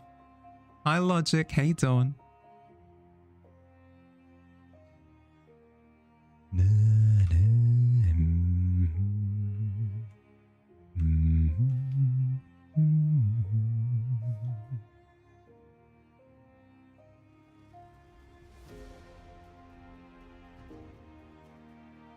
I feel as though we have too many scenes in movies of good lawyers doing good law. We need more film of an attorney just absolutely destroying their client with the cross-examination. Absolutely stacking it, like... Now, sure. The character of my client is atrocious. They have got a history of violence, and yeah, let's say that the person on the security camera is my client. It's like, oh God, stop, please. We need it. We need it. I'm speaking on everybody's behalf when I say that we need it. The client, like, actively need. I killed him. Yeah.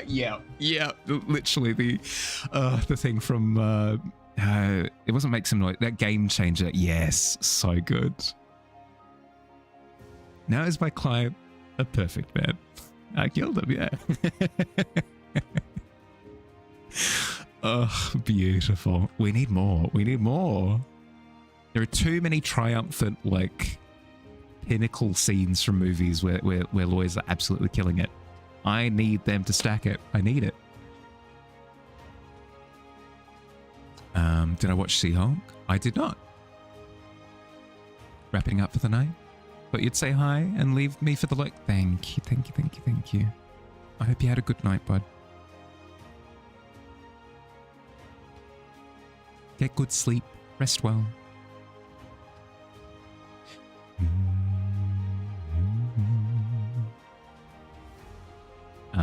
Does anyone want to know what this is called? I've heard the term before. It's so niche.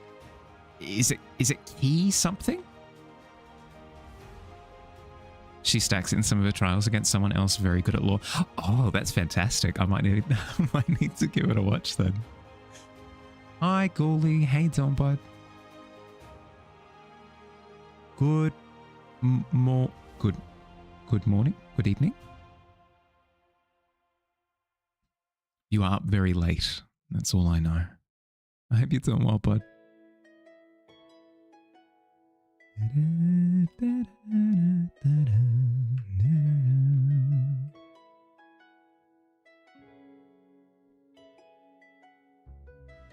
Now, is my client man?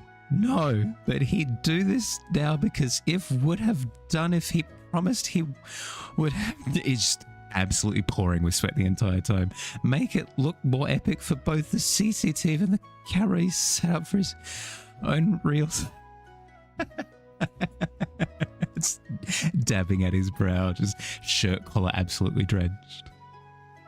Hi, how's it going? Liking the new setup? Yeah, it's good. It's good. There are some things that still need to come together, like new webcam incoming and stuff. Like, stuff is still in the works, but in terms of just, am I enjoying the new space? Yes, very much so. I am reveling in the newfound freedom of living on me lonesome up in the mountains.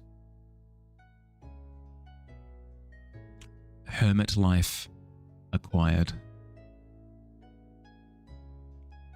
Unboxing's been going good. I'm down to 2 boxes that I haven't unpacked properly, which is, I mean, to be honest, like good innings for me. Furniture is more or less assembled at this point. I'm doing good. New cam going super 4K. 4K. I'm not sure. I think it's capable of 4K, but I might not stream in 4K. It's more because there are some things about this webcam that I would prefer were not. It's a very silly way of me putting it, but it's true. It'll take 2 seconds to sort of lay them out. The first thing is that whenever I record with this webcam, there are a lot of grainies in the background, regardless of the lighting situation. So if I've got a really good lighting setup, you still have these little grainy bits all over the place. So if it means that if I want to record stuff for YouTube, I kind of can't at the moment. At least not with the webcam. I'd need to set up with like my phone and a tripod and stuff, which is fine. But if I get a new webcam, it kills 2 birds with 1 stone. Second thing is it has 0 bokeh, I think is the term. There's no sense of depth between me and the bookcase behind me. It feels like if I lean a little bit back, I'd smack my head against the bookcase, which is fine, but it's a thing that can be made better. The other thing is I'd like to think that the zoom in cam is a bit of a mainstay at this point. Yes, the graininess does add character. I don't disagree, but it would be another thing that would be improved with the new webcam. So it's just kind of like little things all over the place, all stacking up. On top of the fact that this was a relatively inexpensive webcam that I got 5-6 years ago at this point. So it makes sense to me, at least, that I'd go for a little bit of an upgrade now.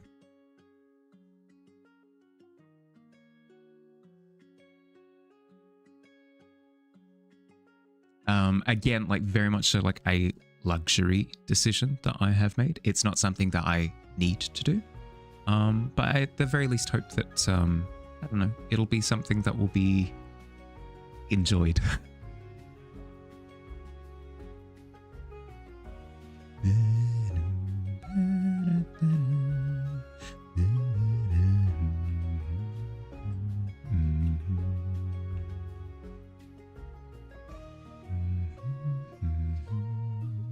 Depth of field, yeah. Yep.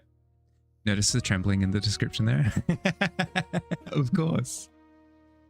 On mobile, looks like my bookshelf is a backdrop that sits behind my chair. Yeah, correct, yeah. Whereas in actuality, there's like 2, maybe 2.5 meters between my chair and the bookshelf. It does not feel like that at all.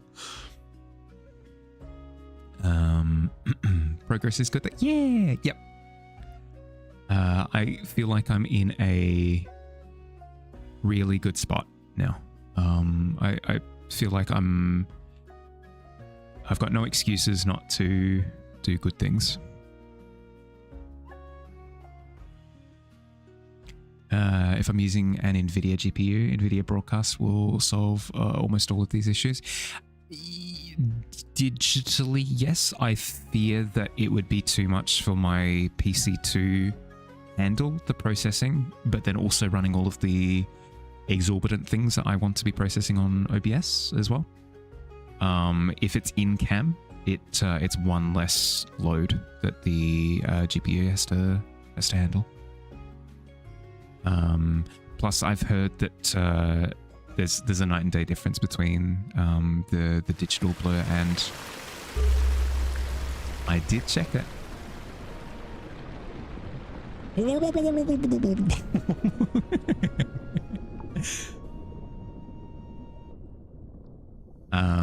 The issue I found, Billy, was that for whatever reason, the bot wasn't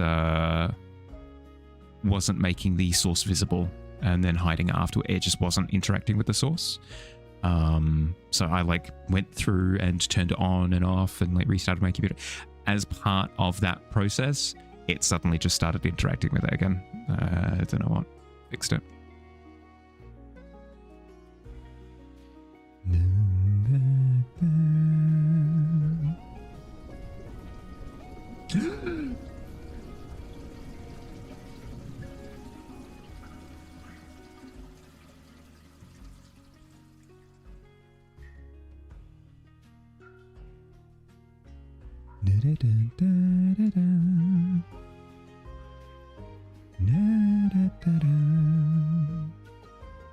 Should mod this float to be amber colored? Have an Ailstorm redeem? That was the initial intention, but what was quickly made apparent is that I'm going to be crass. I'm going to be crass because I have no other way of explaining it without spending half an hour tiptoeing around it. It looked like pee. It looked like pee. It looked like different variations of the color of pee. And it just, there was no saving it. There was no saving it. I messed with it. There was no saving it. Quest done and handed in. You've got to go to class. Good luck at class. Have fun. Enjoy. I'll quickly have a look at the... Let's have a look at the quest. Ooh, Scrambles is wanting the most magical tree you can find. This is a roof suspended tree. I like a lot. That's wonderful. Very magical, very mysterious. Beer is very pea colored. Doesn't change much going in it. Yeah. That's what I found, was like, no matter how much I tried to salvage it, it just it was attempting to perform CPR on something that just did not want to survive the procedure, unfortunately. Must have just been like, oh no, yeah, no, very astute observation. Yeah, correct. That's basically exactly what came out of my mouth as soon as the water level rose. It was like, oh no. Oh dear. Don't get me wrong, love the concept. Execution is not doable, unfortunately. I would need too much context established in order to make it work. I would need a voice line to go off once it happens, like, oh no, the beer kegs have been broken, blah blah blah blah blah, and then like you'd need me to recognize, like, essentially look directly into the camera and be like, oh no, the tavern is being flooded by beer. I'd need to clarify every single time. Random question, don't mind you asking. How do I decide when to hold back fantasy elements that I randomly think of?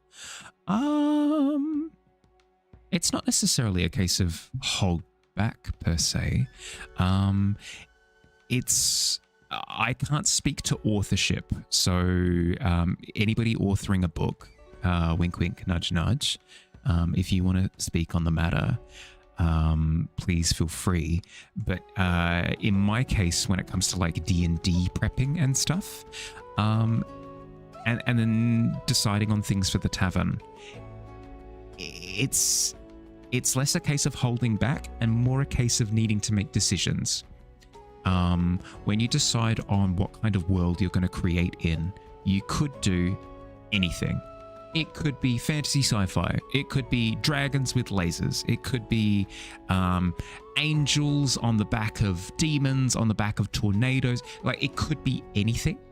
At that point in time, decision-making kicks in, where you decide on what you feel works well, what you feel doesn't work well. You just kind of arbitrarily make decisions as to what anchors the world.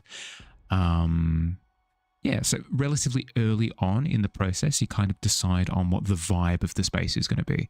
Is it hyper magic? Is it sort of day-to-day magic? Is it low magic? Is it a world that's incredibly interconnected? Is it a world full of mystery and nobody knows what exists on like the far reaches of, you know, blah blah blah? You kind of go through and make these bigger decision making, or at least I do. I go through and make these bigger sort of macro decisions first before I go in and make some of the smaller decisions.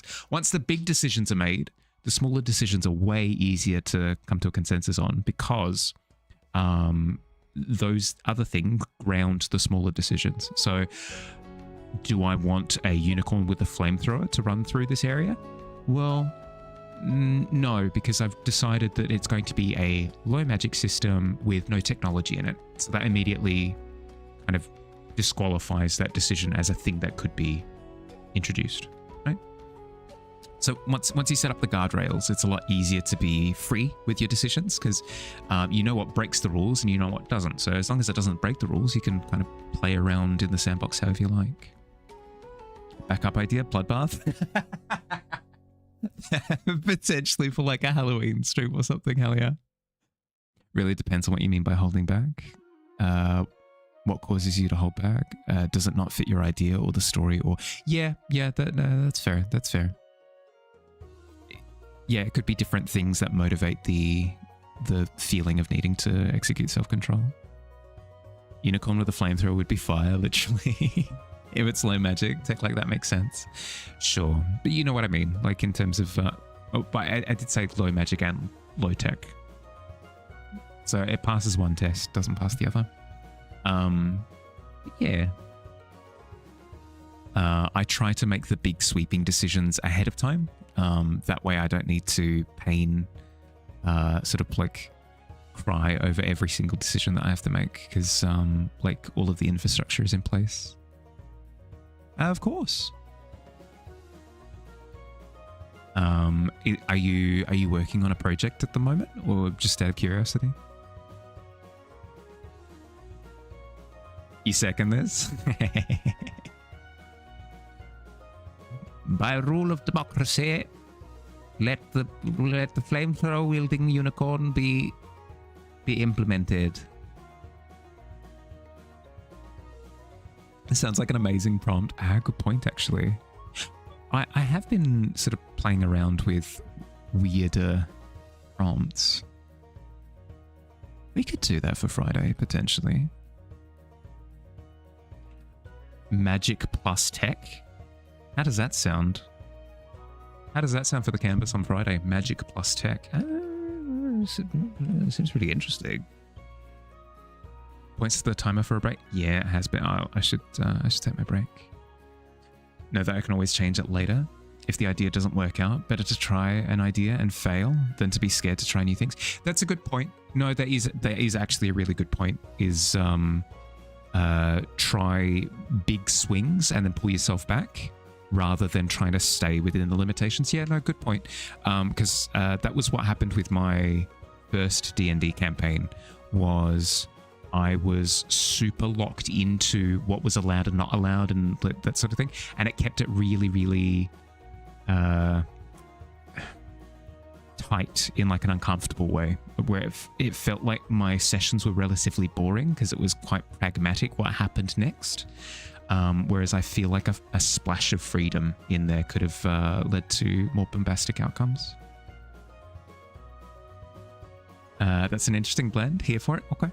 I'll quickly write it down somewhere so I don't forget. After the break, unicorn with a flamethrower. Yeah, okay. All right, noted. All I can think of is unicorn. Magic plus tech. Cool. All right, it's been an hour, so I'm going to take my break. I'm going to go do my stretches, fill up on water. I recommend that you do the same if you've been sat or laid down for the past hour and it makes sense to do so. Get up, move around. You'll feel better for it, I promise. In the meantime, I'm going to run 3 minutes of ads so we don't have to deal with ads for the following hour. I'll see you soon. Yabby.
back a little bit early. Just a little bit early.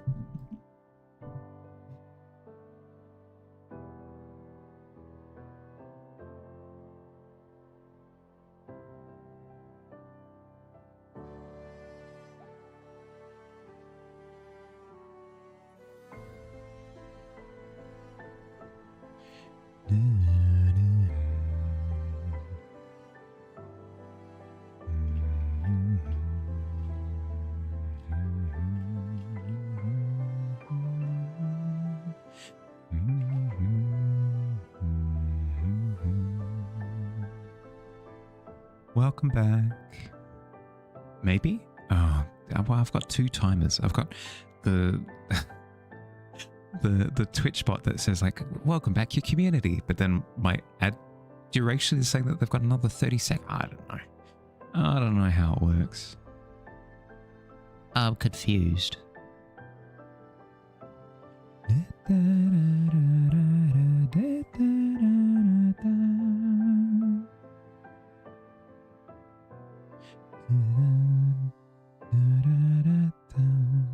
Welcome back. I think everyone should be back at this point, right? Welcome back, everyone. How we go? Working on a book idea at the moment. Don't want to add too many layers to a character. Technically, you can add as many layers to a character as you want. It's just a matter of how much of that actually fits into the story / plot. Yeah, I'd agree with that. It kind of depends on the tone of the story. So, here's the thing: if this is an epic that you want to go for like 10 books, adding more depth to a character means that it can last for the entire duration. The problem that you get with some characters is they have one or two things about them that make them an enigma or make them motivated to do things, whatever it happens to be, one of their layers. That's explored within the first couple of books, but then for the following 8, they've got nothing to do. Your only option at that point in time is to retire them or kill them off in some sort of heroic sacrifice or something, or make them collateral as part of some sort of disaster. It's like, oh no, stakes because that character died.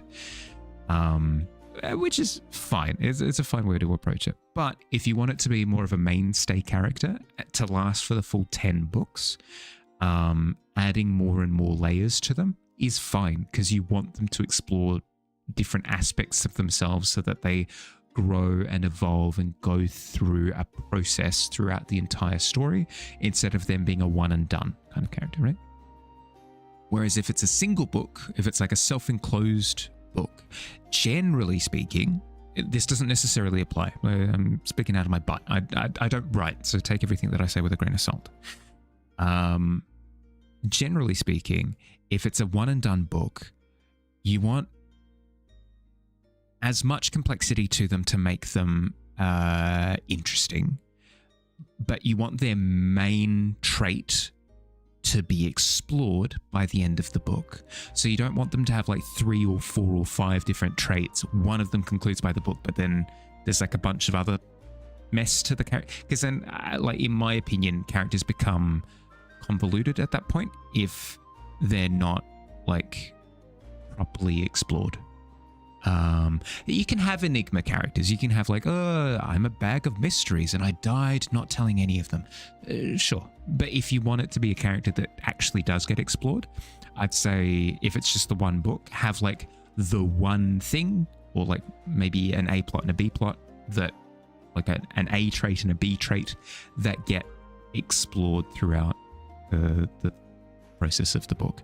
Maybe it's a case of they have anger issues, and that kind of reaches a crescendo partway through the book, and then so that's the B plot maybe, and then the A plot might be something along the lines of he needs to find the fate of his old town that he grew up in or whatever, and by the end of the book he finds out what happened or whatever, and there's like a satisfying conclusion to it.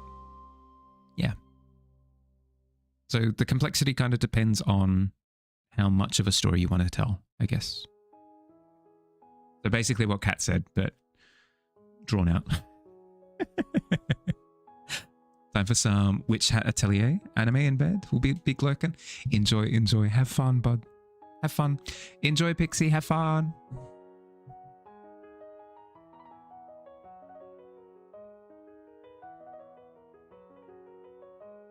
Someone said most main characters have to grow more powerful story by story, but Percy Jackson had to be weakened for his to start in prop paraphrase. Yeah, for sure. It's genuinely an incredible story. Only 2 episodes in, so still waiting to see.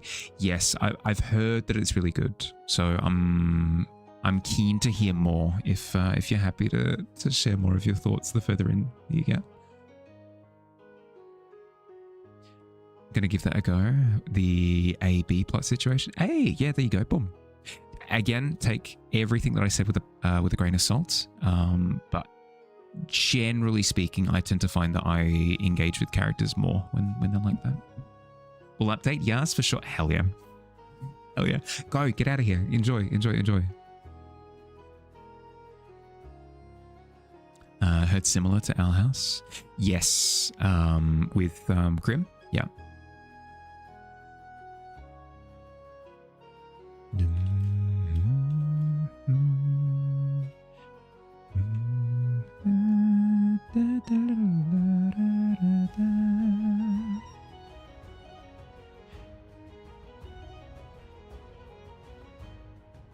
We've been paying quite a bit of attention to the ground. Let's head up into the canopy a little bit.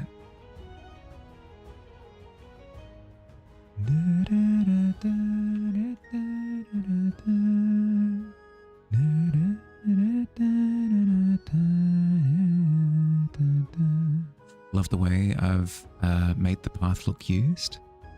Yeah, so again, it's directly off of the reference, so don't credit me too much. But the thing that I'm keeping in mind is like the direction. So which way are the tracks facing? Make them consistent. So like make it feel like they're working in tandem with each other. And then the feeling of roughness to it is just going to be layers and layers and layers of different bits and bobs. So leaves, little bits of grass sticking out from it, bits of like the shadow getting kind of lost in the crevices of the uneven ground and stuff.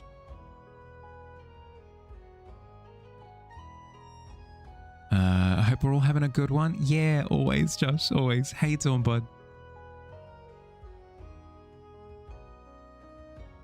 Good morning, actually. Good morning. How'd you sleep?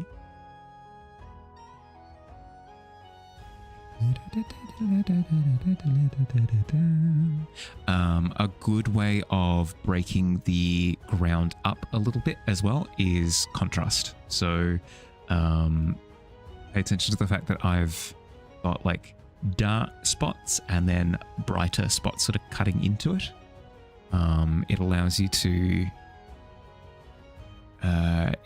kind of break the shape up into smaller shapes. Whereas if this was all just like one tone of dirt, it would just look like a big cement block. You gotta go. Might be back. Might not. All good. All good. Thanks for hanging out, Kat. Look after yourself, bud.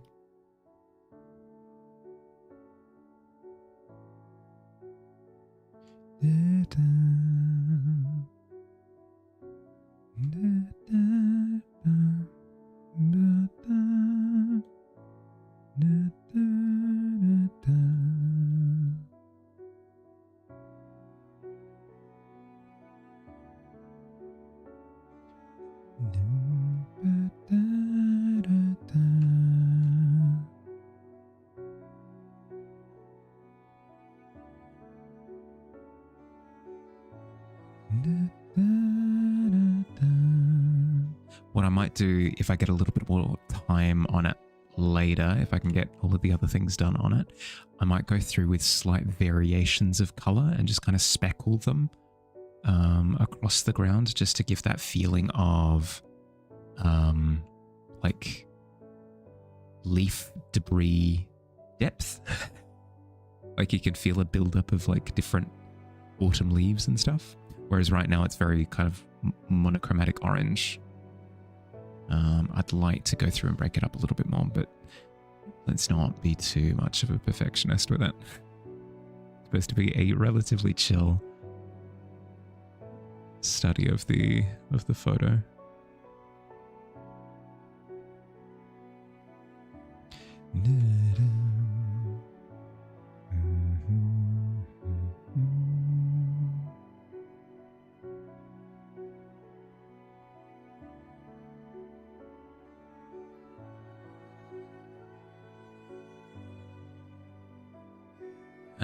Speaking of the book as a project, anybody else got any projects on at the moment?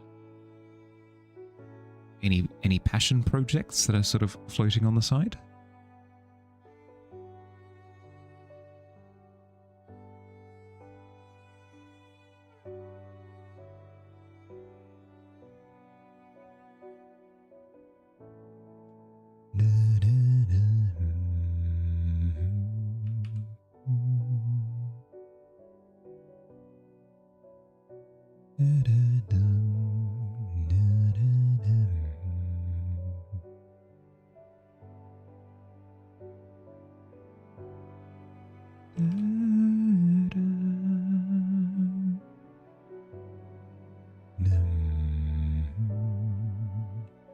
Seems as though across the board we've got the majority of the broad strokes done. So now it's just going to be a case of texture mostly. The best way of implementing the texture that I want for this piece, for this reference, is breaking the larger shapes up into smaller shapes. So we've got some really large shapes going on in the canopy at the moment. So I need to kind of add a little bit more nuance to them. Add your long rest, so plenty of spell slots left to resume Blender work. Nice. Good.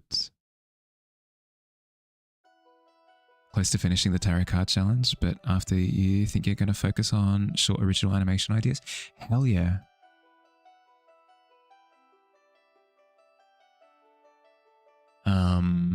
You don't have to go into detail, but did you start learning Blender with that in mind? Was that the intention? Was you were going to learn Blender so that you could ... Or was it just a case of you wanted to check it out? And then now because you have the skill set, it's now an option to explore short movies?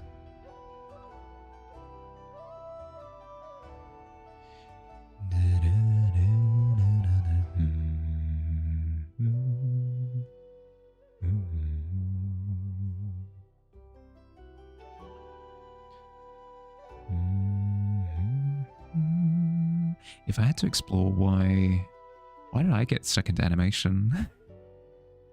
I think it's because I saw like early internet animations, and I found them really cool. I started with nobody's heard of this program. I would be shocked. I would be shocked if anybody's heard of this. I started with a program called Pivot. Has anyone heard of Pivot? It's not a conventional animation program. It's literally just animating with stick figures. There was a button to spawn in a stick figure. They had different anchor points on them. You'd have like frames and keyframes. That was my intro. What a wonderful intro it was. I got to learn all my fundamentals in terms of like momentum, elasticity, choreography. Wonderful. Absolutely wonderful. An absolute joy.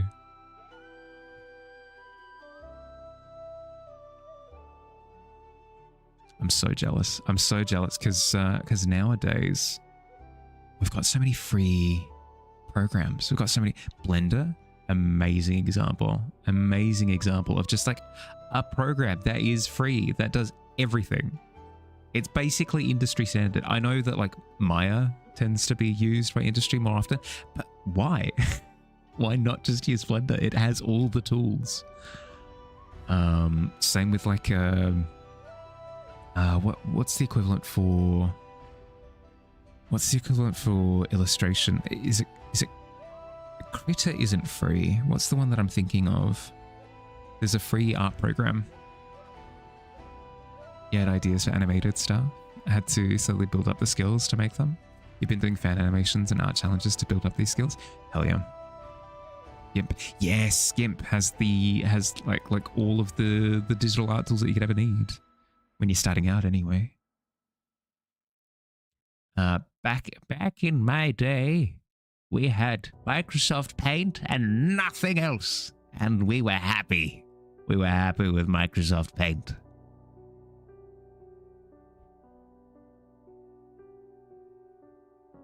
Nowadays, absolutely spoiled for choice. Heck of a good problem to have.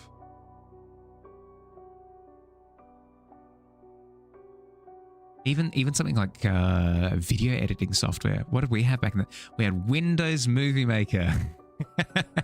Windows Movie Maker had, let's see, you could put footage on a timeline.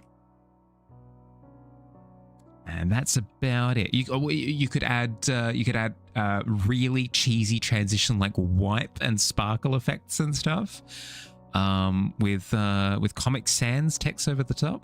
Oh, beautiful. Whereas these days, what like DaVinci is free, is it not? DaVinci Resolve is free. Windows Movie Maker is still probably free. Hi, homie. How you doing? Welcome in.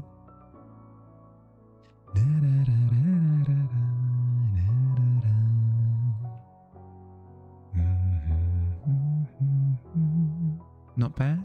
Good to hear. How'd you sleep? Working yourself up to start streaming again. Once you can get a few things in order, reflecting a lot on if you want to keep your blind ghoulie name or go to your real name for art as you return to Fiverr. Ooh, yeah, good question. Well, I guess it just depends on what you want to use for your art stuff. Generally speaking, it's good to be consistent. Take everything I say with a grain of salt, obviously, but generally it's a good idea to be pretty consistent. So if you use your real name for all of your art interactions, transactions, blah, blah, blah, it makes sense to stream using your real name. Whereas if your company is through like Blind Ghoulie, like all of your commissions through Blind Ghoulie, all that jazz, best to stay with Blind Ghoulie. Sleep was sleep, work was work. Yeah, that's fair. That's fair. Time to chill now though. DaVinci Regular is free. There's a premium version, but Blackmagic, the company that owns the app, is king of kings in the camera industry. It's no surprise. Yeah. Yep.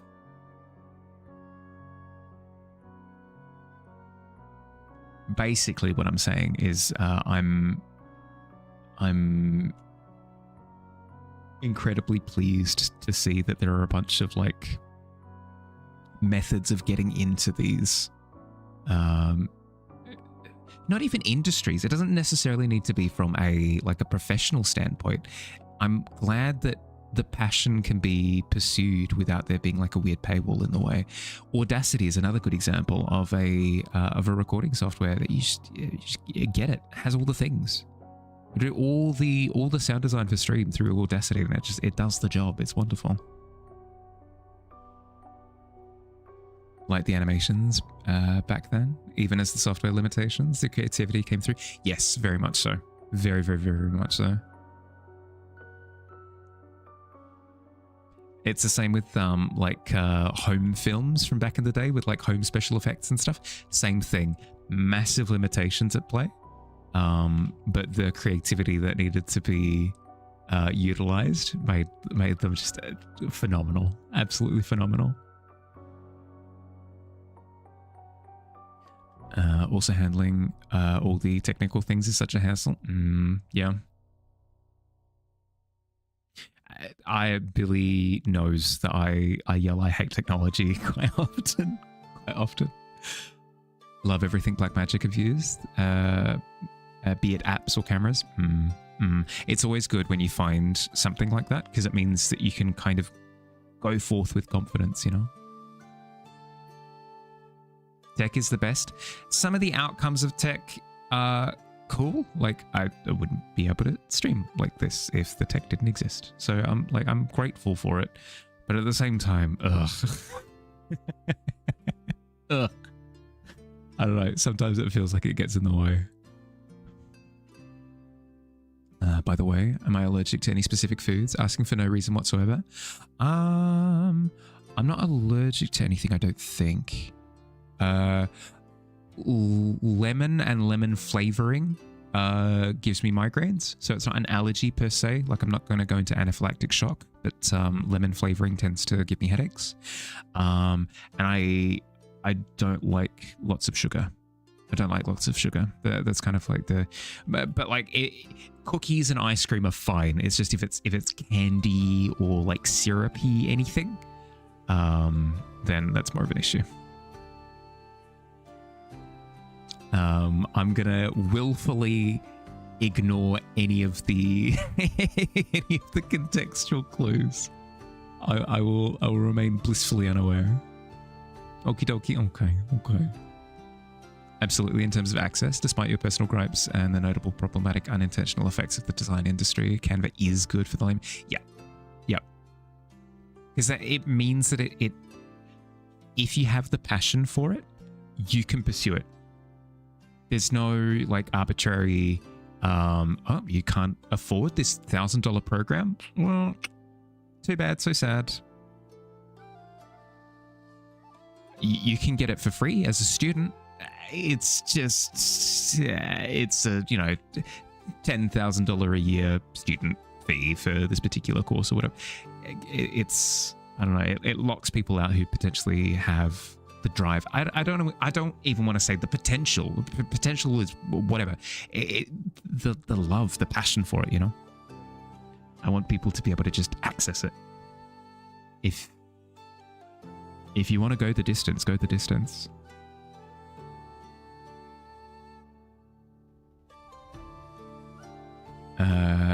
Get that 100% in your experience. The more relaxed into yourself you are, the easier that feeling digests. In terms of not very entertaining, it's a skill set. Honestly, it's a skill set. You should don't do this. You could probably dredge up early Mahali streams somewhere. It's not good. It's not a good time. Stammering, stuttering, long silence, staring into the void, drawing stick figures. It's a skill set. Not to say that I'm particularly good at it, but I'm better than I was. So it's something that you want to improve at. If you give it a go, you will improve.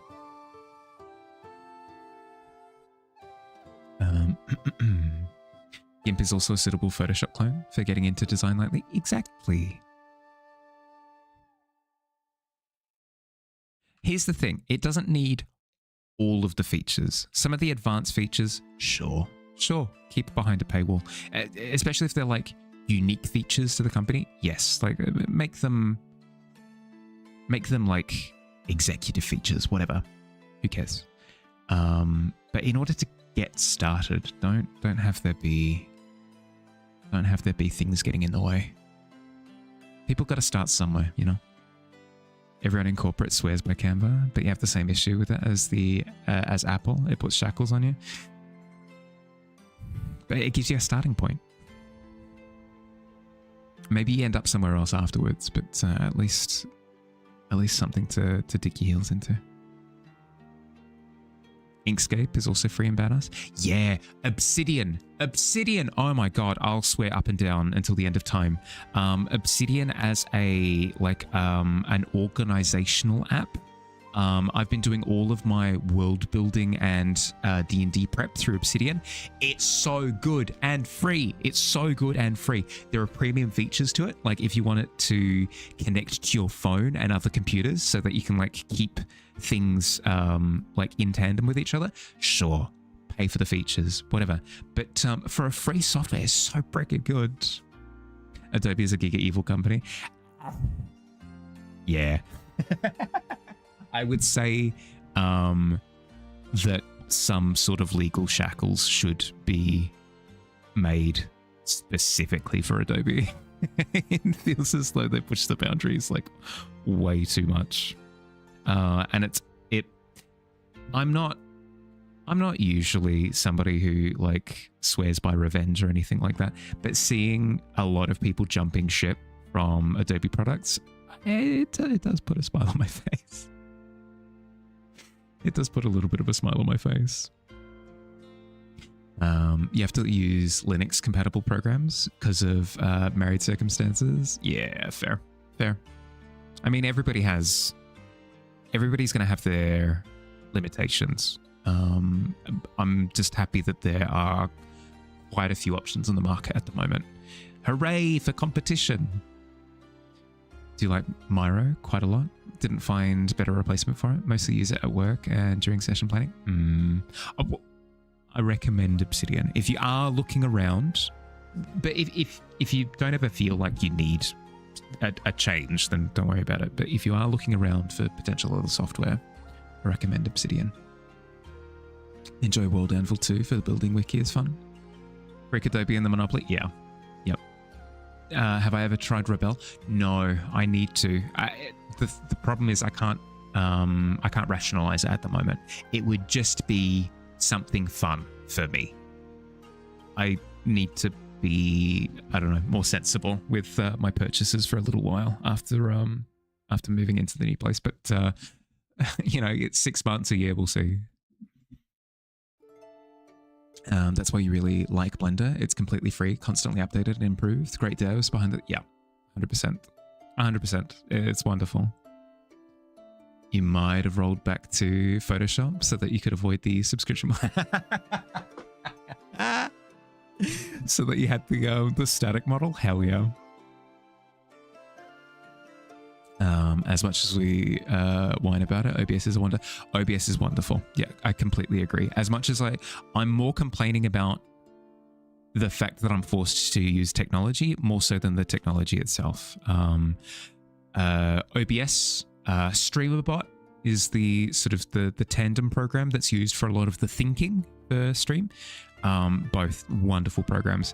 PureRef as well, since we're shouting out software, I highly recommend if you ever want a reference program.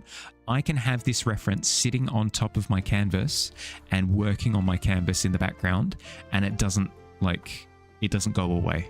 PureRef is a wonderful piece of software that is a pay what you feel like system. So I recommend at the very least try it for free, and then if you use it a ton and you really appreciate it as a piece of software, I recommend supporting the devs. I recommend it. Liked Critter, but happy with moving to CSP. I'm satisfied with CSP, very much so. To an extent, I'm satisfied with it as a digital drawing program.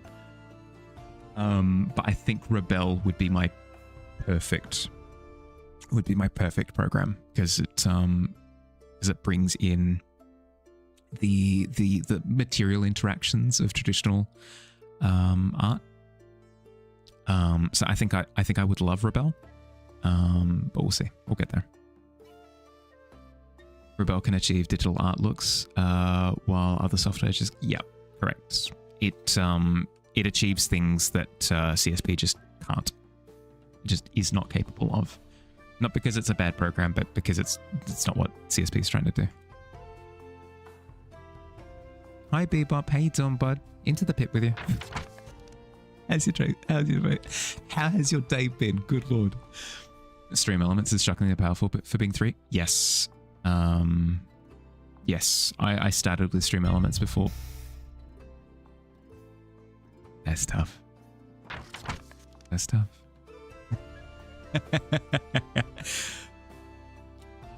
Into the pit, into the pit. Oh, good lord, a streak of 3? Stop. You would try if you had a way to draw into your PC. Still in the iPad Procreate CSP method. Yeah, that's fair. That's fair. I mean, that's what I was saying before, is that everybody has their limitations. Speaking of things that people have to keep in account, Billy, I've forgotten to do your 5-minute scribble.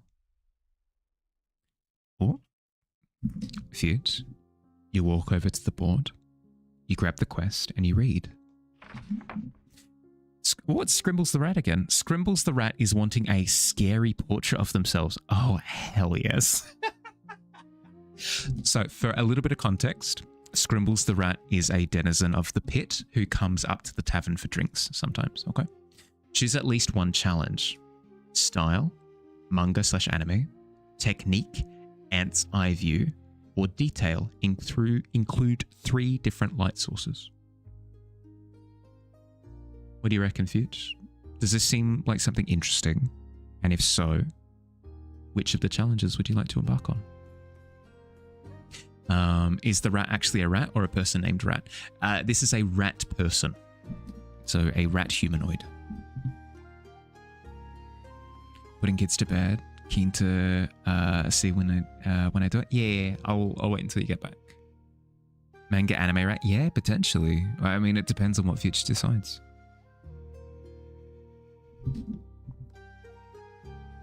And ask people why they're a rat. Excuse me, why are you a rat? Pardon? Say that to my face. Say that to my face, I swear. Pistols at dawn. After humming and hawing, you decide to place the pin back in the note and carry on with your sunny day. Of course. Of course. Yeah, with that, you place the parchment back on the wall. Easy. Ratigan. Yeah, exactly. Exactly. I was trying to remember Ratigan's name a couple of months ago. The Great Mouse Detective versus Ratigan. Fight!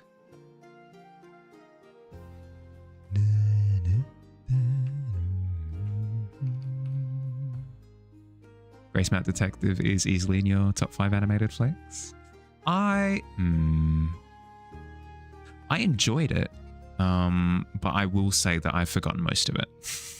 I do remember enjoying. It's tough because it's one that I went back to after childhood, so it doesn't have its claws in me in the same way that some of my other favorites would.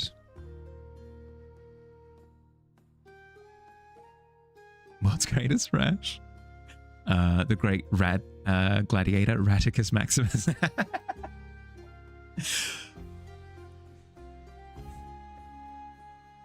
My name is Raticus Maximus,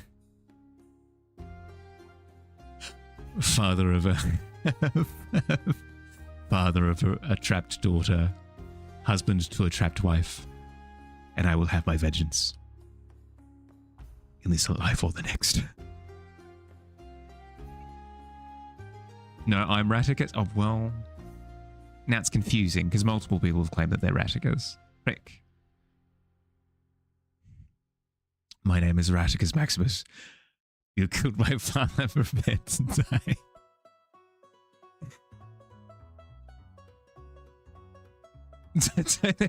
I'm sorry. Well,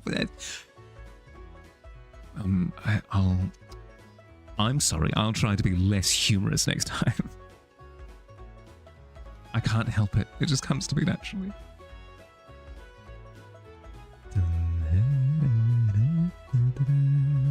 Ratigan didn't like being called a rat. Yes, correct. He's a mouse, of course.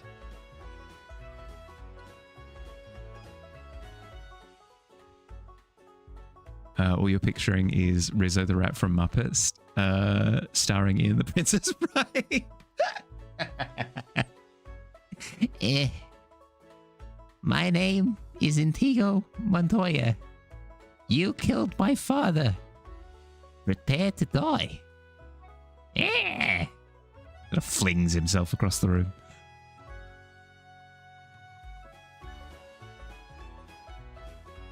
fed the drunk mouse to his cat after he said it.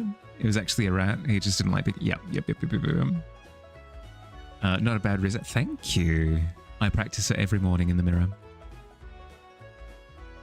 Did somebody say Inigo Red soy?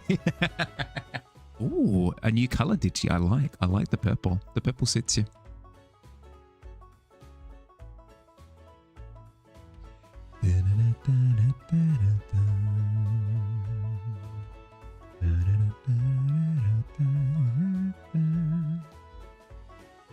Hey, Tom Bud.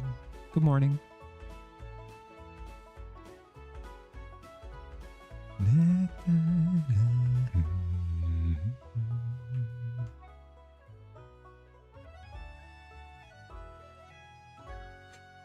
Harleth, I don't know why, but the apology immediately made me think of the thing that you do as part of job interviews, where what's he? So, Mahali, what would you say is your biggest flaw? What would you say is your biggest weakness as a potential employee of our company? Well, I would say that my biggest weakness is that I care too much about the outcomes of the company, and I overwork myself. I work for long hours, and I tend to not complain too much. I am too considerate of my other fellow workers. Yeah, and I tend to output too much. I don't tend to give myself too much time out, free time outside of my work time. I tend to work overtime for free. That's probably my biggest weakness. I work too much. I care too much. Yep.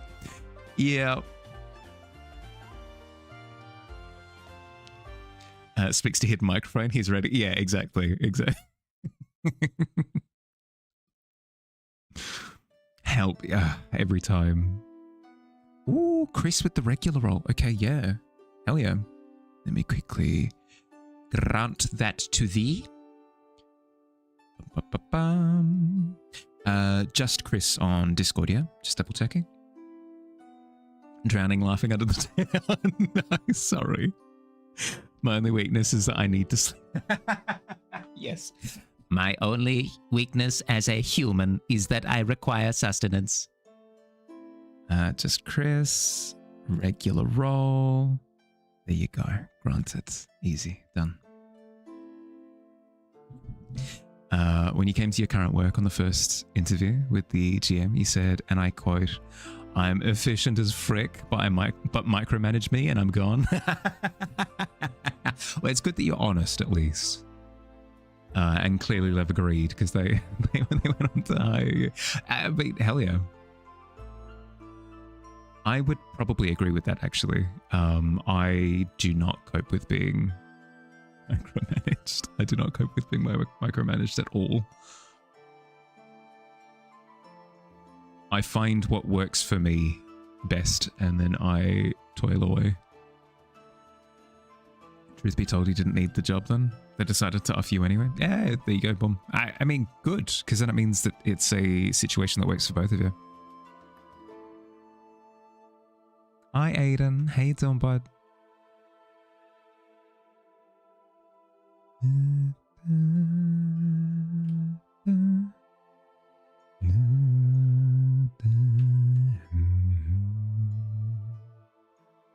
be fair, you didn't expect lack of micromanagement would mean zero management and needing to jump into the managerial shoes without pay, but whatevs. Yeah. I mean, there's always going to be some sort of small print. What can you do? You're okay? I'm glad to hear. How is me? Yeah, doing good. Doing good. There are a couple of things that I needed to get to today that I didn't get to. So I'm a little bit antsy about that. But otherwise, no, I'm doing tip-top.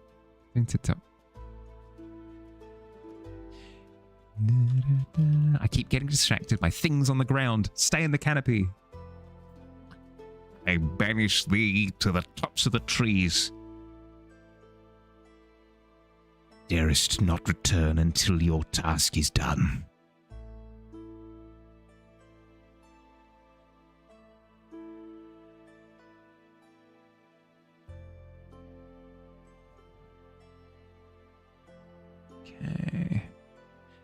This is the finicky bit where I just need to go through and just add a bunch of micro detail, but it doesn't need to be specific. It doesn't need to be specific micro detail. If you're panicking seeing me doing like little scribblies,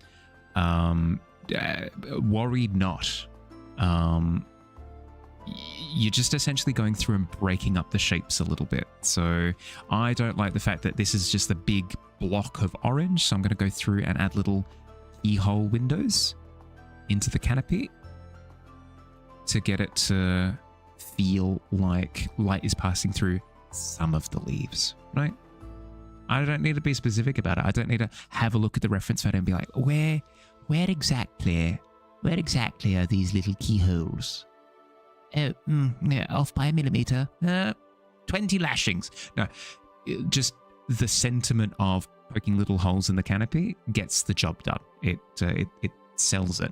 If you want to pay attention to like a couple of feature keyholes that you want to include, sure, but don't be too strict on yourself as to where you put these details. The most important thing is just making it clear that there are layers. You've got the back layer, which is the green, and then you're putting stuff in front to kind of build up the depth of the leaves. And then the other thing I'd say is just make sure that when you're putting down some of the detail, just make sure that you go small, because generally speaking, you want to include details of varying sizes. You don't want everything in this painting to be done with one brush size. You want to start with big, broad brush strokes at the extremities, and then the more that you focus in on spots, the smaller and smaller and smaller that you go with the brush, and then you just kind of pepper little dots all over the place. Very technical terminology. Are landscapes my favorite thing, or like other subjects more? Probably landscapes are my favorite thing. Yeah, I'd say. I'd say I'm at my most chill when I'm doing a landscape study like this, because I get the joy of being able to build up a space without needing to make the decisions myself. I'm probably at my most stressed when I'm coming up with a landscape myself, because I have high expectations for what I can do. So yes, it's the subject matter that I enjoy, but I need to execute. So yeah, pros and cons.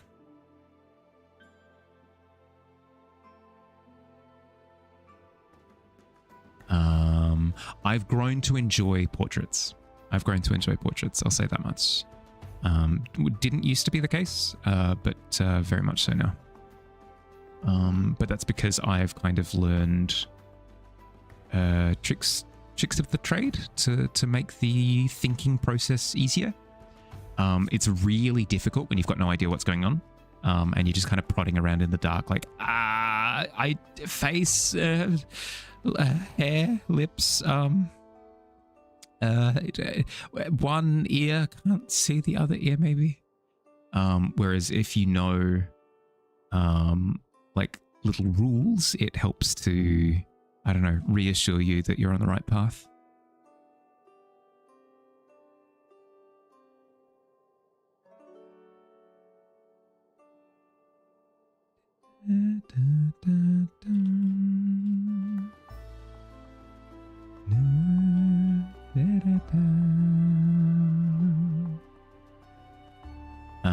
One of these days, I'll enlighten myself with the tools of the trade when it comes to landscapes, but we're not there yet.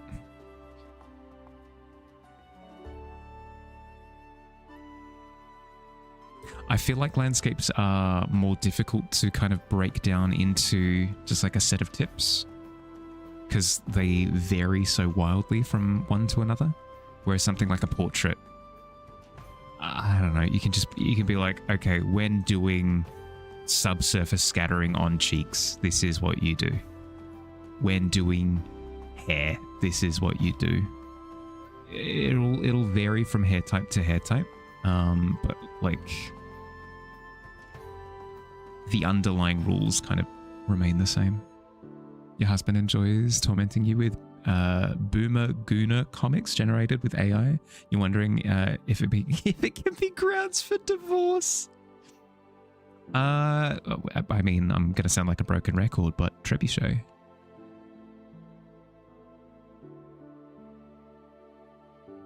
Load up the cannon, fire.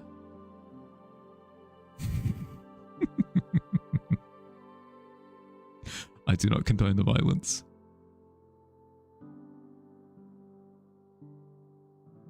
That will surely take place.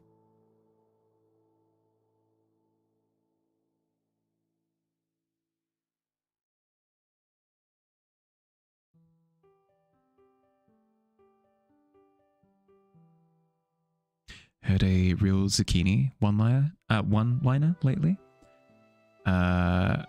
Succinct one-liner lately. Why did I... Zucchini? Sure. No.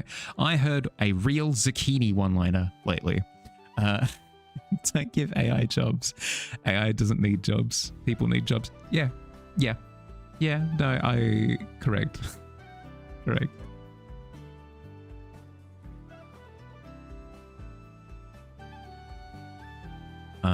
I won't go into it because it's something that I can spend all day ranting and raving about.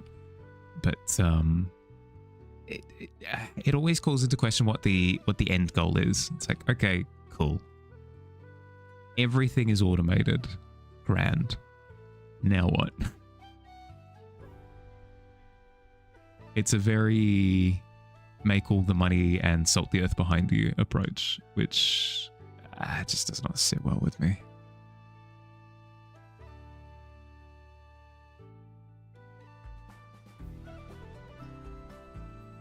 All AI does for you is manage your calendar.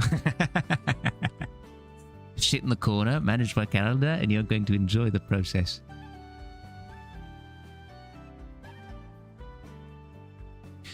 You had an AI bro coming to finance conference being super excited about replacing 20 people in the sales team with AI agents. It's not a tool, it's an... Yeah, I know. And when you ask about environmental impact, he said in 10 years data centers will be in space or orbit, so you don't know...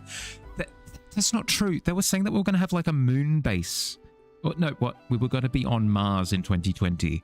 It's 2026. We don't even know what Mars tastes like. Let alone have a base on Mars. Ugh. Sure. Everybody has moved under bridge. It's only place with affordable rent. Yeah. Yep. It's dumb.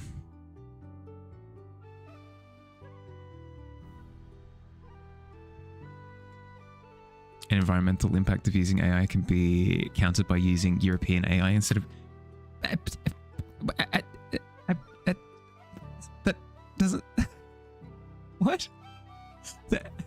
That's like saying, well, I'm using Axe deodorant. Well, doesn't that mean that Axe deodorant, like, it's a like a negative CO2 footprint or whatever? Like it eats away at the... Oh, sure. Yeah, okay. Well, I'll use half Axe deodorant, spray deodorant. I'll use this other brand for the other half. That way, Axe is only making half the dent. It's like, you haven't solved anything. The exact same amount of like... It's dumb. It's dumb. You almost punched him. Can you also just say a very sharp that you dislike that 90% of design jobs posted nowadays list adept with AI programs under requirements? What is that? Yeah. Yep.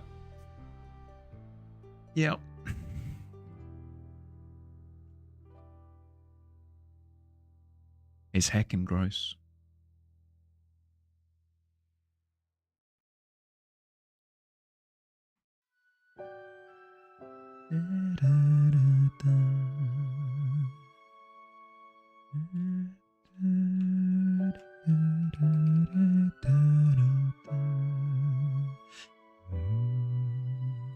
Rapidly showed that AI can replace basically anyone outside of the production sector. Overlap on arts music was also 100%. It was about to throw hands. Yeah.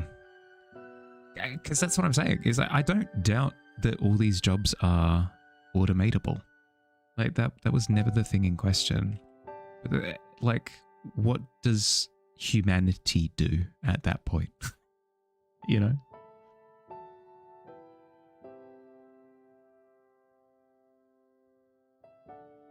Future was shown in The Expanse.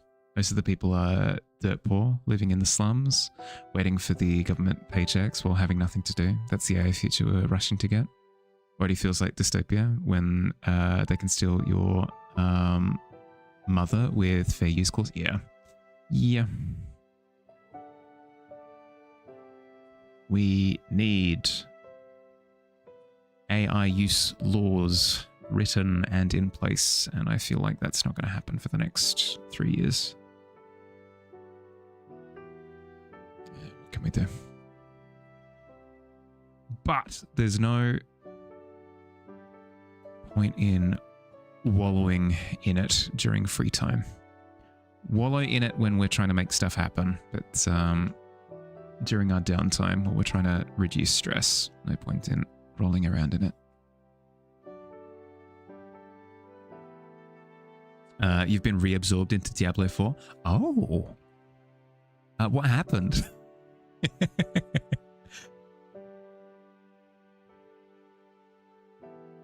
What was the inciting incident? Was it one too many Diablo 4 adverts, or honestly trying to live healthy life is very annoying because you're not sure if you want to survive the next 10 years? Oh, dearie dear. New expansion. Is there a new expansion? I've not heard anything. I've not heard anything about a new expansion, which is I mean, probably not too shocking, but still.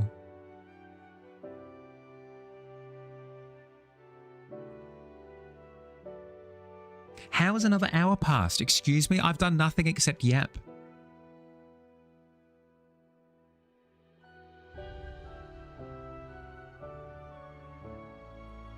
Ave Maria.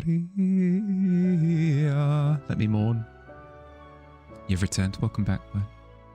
Just such a good game, such mindless fun. I heard that it was really good, and then I heard it was really bad, really shortly after launch. So I've got no idea what to feel about Diablo. Just in time to tell me to have a break. No, I've got enough time to get a 5-minute scribble done, I reckon. Let's quickly do that. Oops. That was the thing that I hid, correct? Save. New canvas. 1000 by 1000. There we go. You're happy downloaded this Crimson Desert game? Now he sends you landscapes that give you serious height fears. No, I've heard that Crimson Desert's quite fun. Miz played a little bit of it. I heard it was a little bit buggy on launch, but maybe the fixed stuff now? Maybe, perhaps? Don't know who's saying it's really bad, but you've heard that too. And then you play it and you're like, this is absolute joy. Well, that tends to be, it's a bandwagon thing, right? All right, so, Billy. 5 minutes on the clock. Unicorn with a flamethrower. Yes, I have an idea for how I want to do it. It's had so many patches. Yeah, I've heard that it, because that was the thing, is like, if they don't patch it soon after launch, then everyone's going to leave. And then I didn't hear anything. So I just kind of assumed that they had actually patched it quite a bit. Most games are buggy at launch nowadays. Religious player of No Man's Sky. Ah, of course. The release it in a hot mess state and then fix it after the fact. Okay. 5 minutes. Flamethrower wielding unicorn. 3, 2, 1. Nope. Put that on pause for a second. Need to grab the color that I want to start with. 3, 2, 1. Go.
The shape is already so cursed. Don't worry about it. Don't worry about it. It's so good.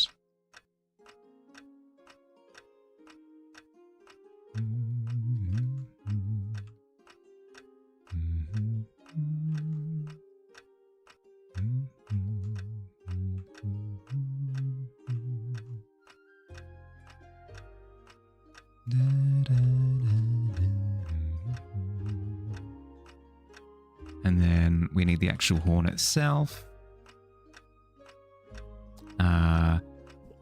Make a black horn. There we go. The horn of power.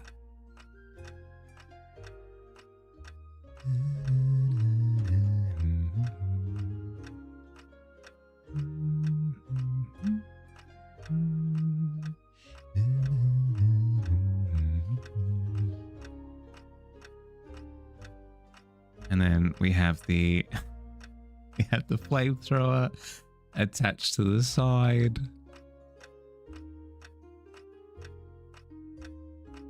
With the little fuel thing. And the strap that goes over the top. This is great. I don't regret drawing this at all.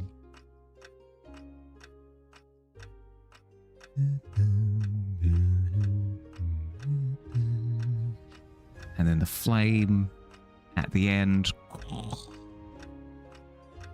Ready to go. My little butt adds something like that. I got time.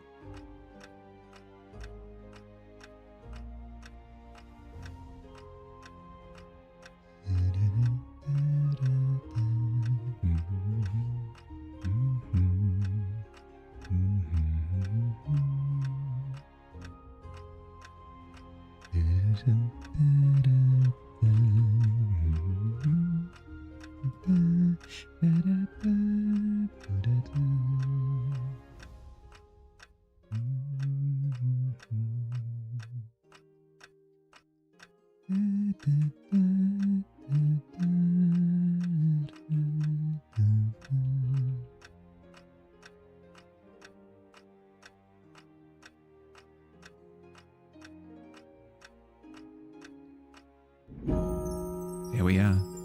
Glorious. Ain't she beautiful?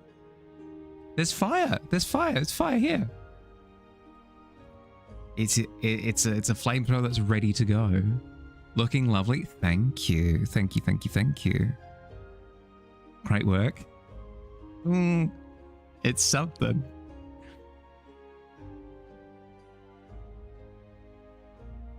A little signature down the bottom. There's a little gift from me to you. It's an official It's Mahali monstrosity. Into the Discord it goes. A gift from me to you. There you go. Boom.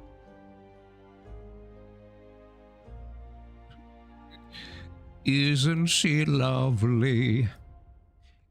Isn't she wonderful?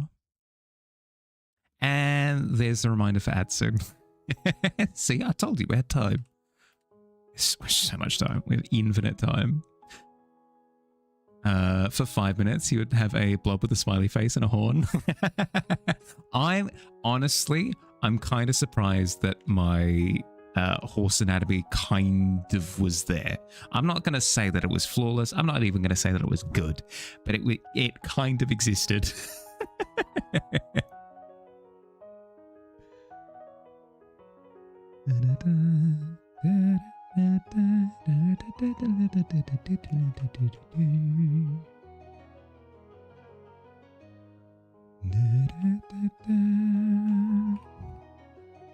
Okay, we have little branchy bits in here as well.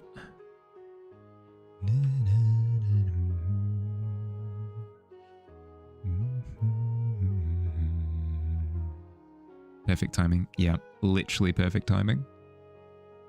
All right. That's my reminder to take my break.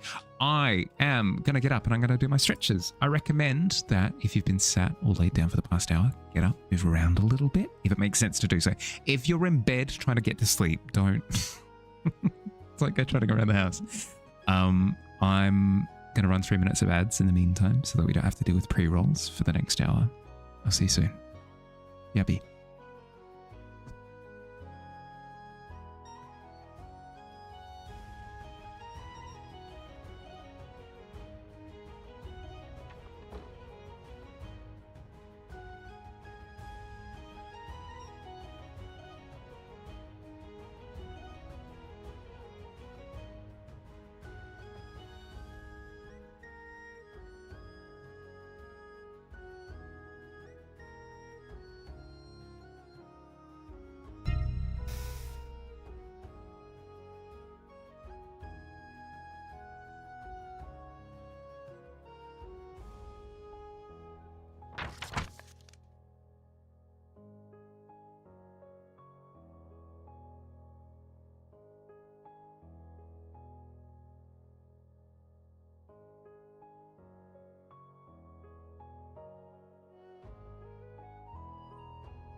It's every rock and mushroom on the way down.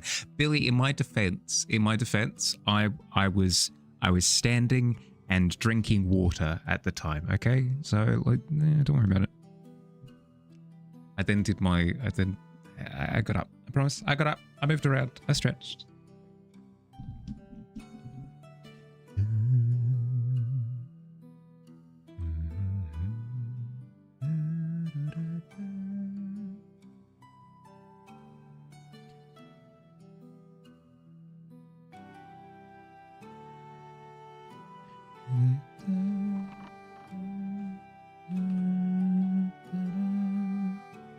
Welcome back.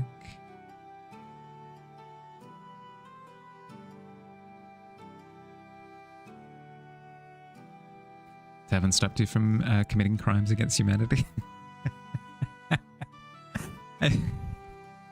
They just receive a letter, like a little written note or something later.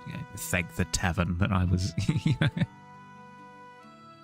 I was kept under control. It's like, what is this correspondence? What am I looking at?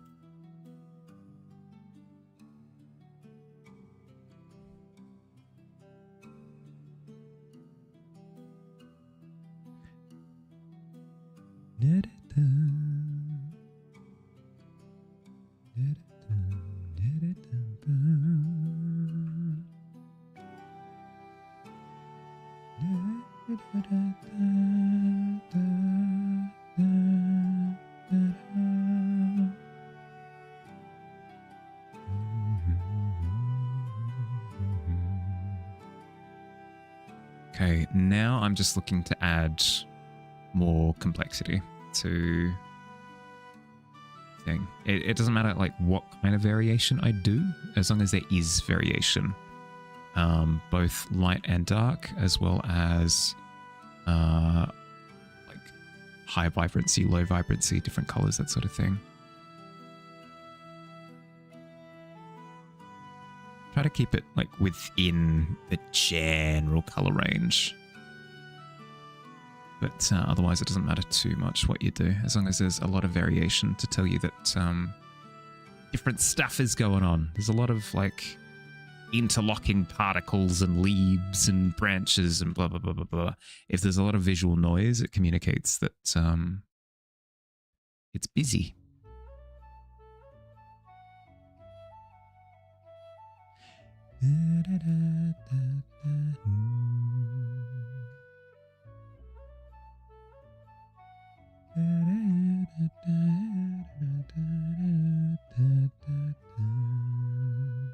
I could probably look away from the reference photo now if I wanted to, and just start adding in just random detail. I'm not gonna.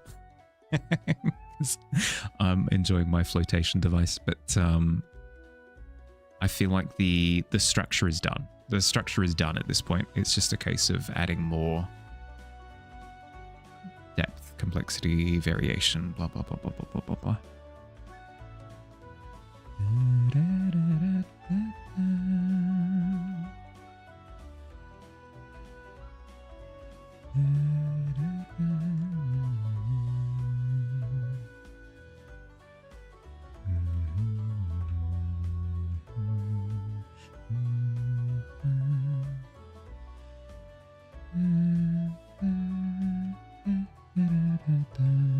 So I'm going through, I'm adding random branches, adding random leaf particles, just kind of floating, because that's kind of what happens is light picks up on like a random leaf. Obviously it needs to be within the path of the light, so just keep that in mind. But it tends to just champion a particular leaf because of the angle of the light hitting it and that sort of thing.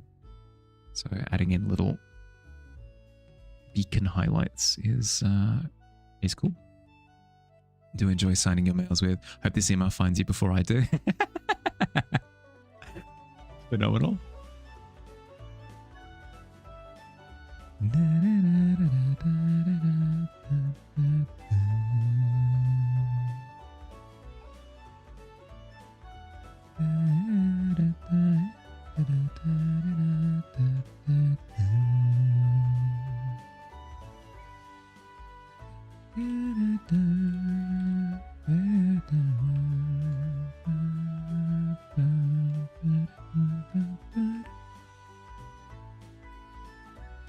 Okay, another thing that I highly, highly, highly recommend that you implement is cross-pollination.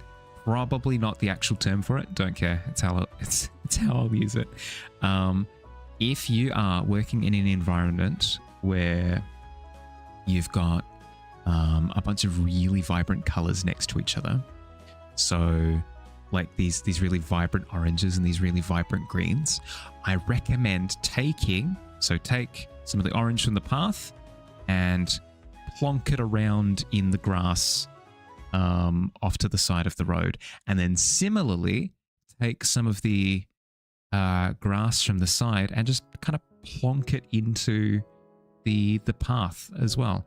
What this does is it feathers the edges.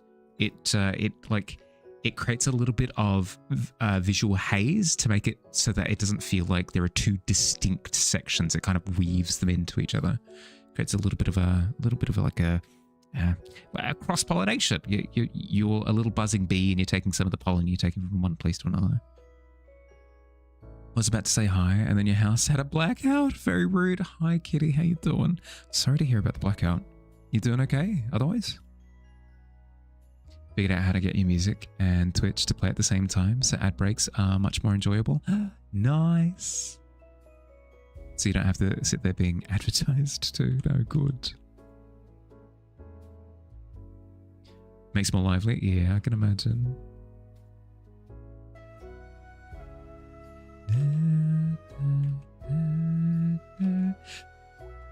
I straight up just get up and do different things. As soon as ads start playing on a stream, I'll leave the I'll physically leave the room, or if I'm at my PC or something, I'll switch to a different tab or something. Do other stuff. You're all good. Just have to fumble around in the dark trying to fix the breaker. I'm glad that you didn't get injured or anything in the dark. We're just talking with Fuge before about stubbed toes. How am I doing? Yeah, I'm doing good. I'm more or less set up in the new place. It's going pretty well, all things considered. Like, anytime anything happens where like a system doesn't work or a tap doesn't turn on, whatever it happens to be, I always have the thought of, yeah, well, at least I'm living on my own now. Like, I don't know. It's a little like pat on the back reassurance that anytime anything goes wrong, like there are things to still be happy about. Wearing headphones, use a phone. Ah, of course. Yeah, you can't escape. Sounds so threatening when you put it that way. Just thankful it isn't dislocated. Yeah, true. And by the sounds of things, like it's been realigned and everything, no problem.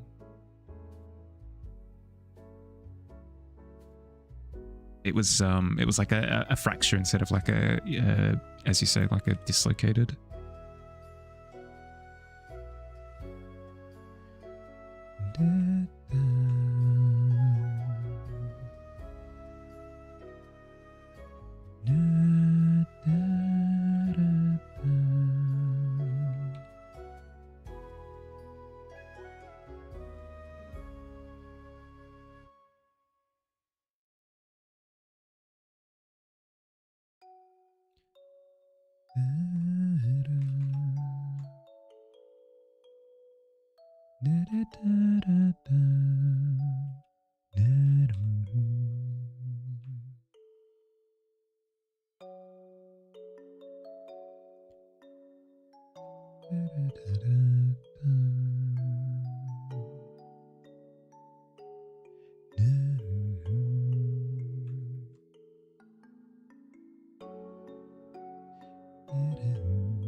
Going through with a brush with the highest degree of vibrancy on it now, and just going through and adding little spots of it just to pick up the canopy, just to make it give have that feeling of like light is passing through it.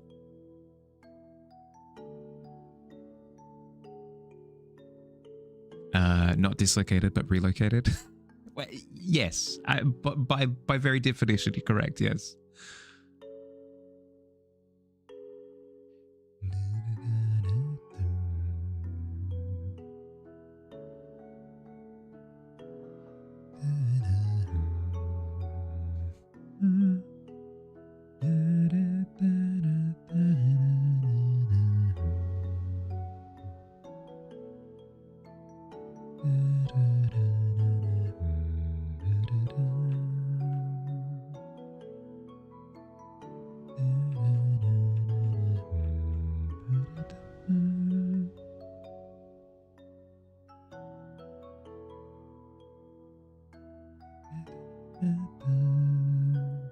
I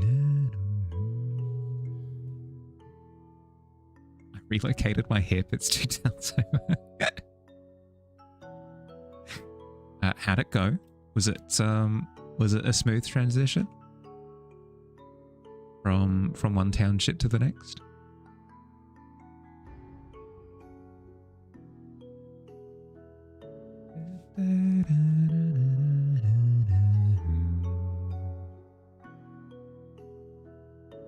Not a smooth transition at all. Deary dear.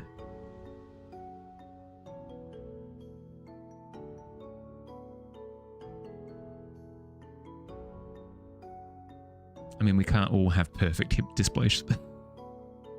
Perfect hip displacements. Almost delivered it. Almost.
We are almost finished with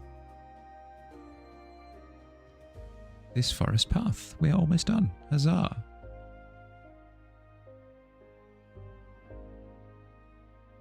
Obviously, there are going to be things that you can forever keep working on, but for something like a study, I think it's pretty easy to just kind of draw a line in the sand at some sort of arbitrary point. Be like, you know what? I've learned enough from this. I don't like. I could take it to the moon, but that's not the purpose.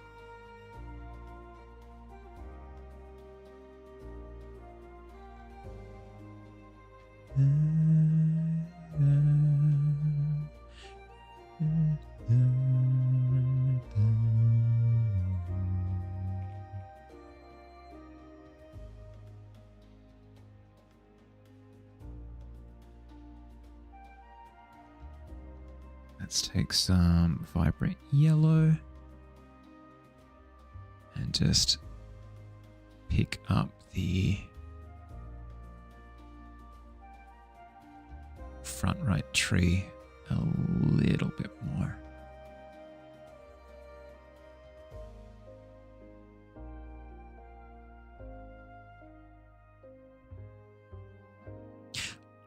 This might be a spicy take. Has anyone seen the trailers for the new Christopher Nolan movie Odyssey?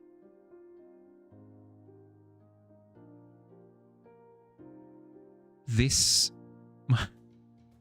might be unpopular, especially given that I'm Greek, so I should love it. It should be the best time ever. But I don't understand. I don't understand the excitement for it. Hi Tofu, hi, welcome in. The pigeon attack, welcome in. Arby, hi, thank you for the follow, welcome in, how you doing? Hi, how'd you go? How was stream? What'd you get up to? Let me have a look. Streaming art, nice. Anything in particular that you were working on? Worked on a commission. Nice. How'd you go? I should say it before I forget.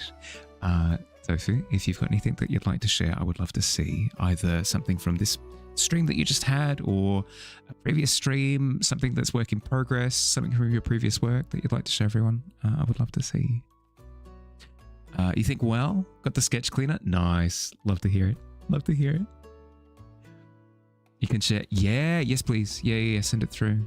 Oh, Aiden, that's tough. What can you do? When you roll it too, you roll it too. But yes, another thing before I forget, Tofu, if you've got to look after yourself after stream, like if you got to run out of here, all good. Food, water, rest, whatever it happens to be, I recommend that you look after yourself first and foremost. Yeah, for everybody joining us for the first time, hi, I'm Mahali. I'm a fantasy illustrator, so I do landscapes, portraits, character work, creature designs, the whole 9 yards. If you like fantasy, you might like it here. Oh, come in. Let's give this a look. Let's have a peek. Mid-lunch. Ah, yes.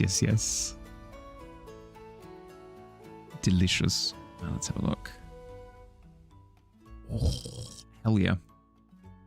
How sick is this? How good is this? It's so good.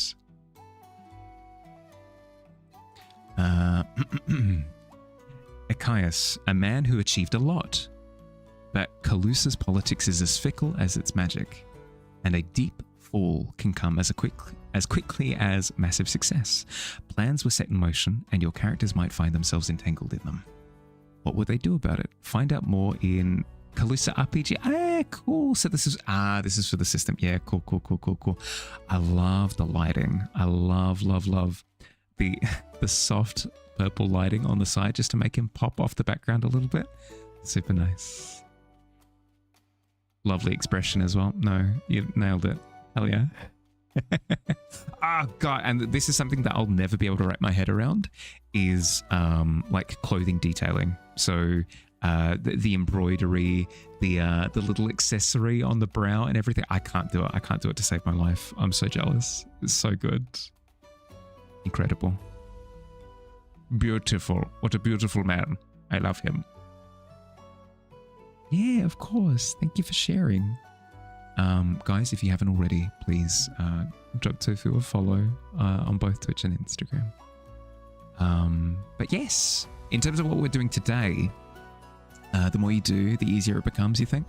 Also really into clothing, so that makes it easy. Yeah, of course. Because then it's something that you're actively thinking about. Whereas for me, it's very much so an afterthought, like, oh crap, I forgot to do anything that makes the clothing look like it's designed by a person. Yeah. In terms of what we're doing today, I found a photo on the internet provided by somebody who is happy for it to be used for free. As a lovely, yes, on the internet, I swear to God. It's a lovely forest path that I'm using as a photo reference. I'm using it as a study reference to go through and just like practice my perspective, practice my color accuracy, practice my textures, that sort of thing. Yeah, so we started this last week during one particular stream. We then discontinued it and recontinued it this stream. So yeah, it's going well. We're almost finished. We're super close. I've learned most of what I need to out of it. At this point in time, it's just making it look pretty for making it look pretty's sake. But nothing wrong with that. Absolutely nothing wrong with that.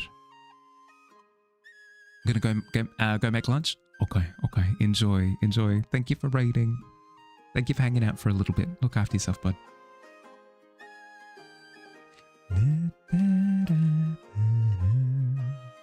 You were on the commute for like an hour. Just got back online and OMG. Love leaving art streams and coming back and seeing the magical images that they've been Yeah. It's fun, isn't it? It's it reminds me of cooking shows where they do the whole. So yeah, you prepare the mulch. You prepare the mulch. It's it's all mushed up and gamey and gross, and then you leave it in the fridge and come back to it later. And here's one that I prepared earlier, and they pull it out and it looks immaculate. It's it looks pretty and delicious, and you're like, will it look like that if I just kind of leave it in the fridge for a couple of hours? Okay.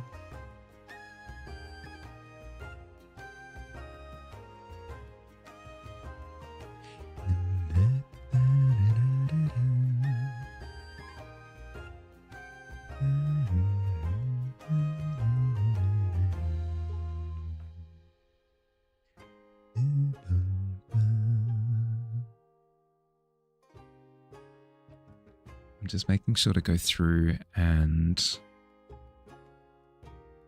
add depth of color, because right now some of these background foliage elements are a wee bit flat.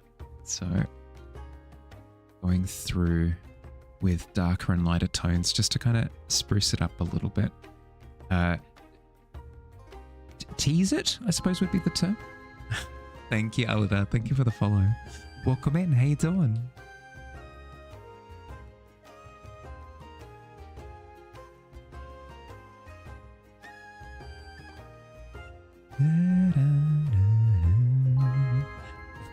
Hi, Confessor. Hi. How you doing? Thank you for the follow. Welcome to the tavern. Hope you enjoy your stay.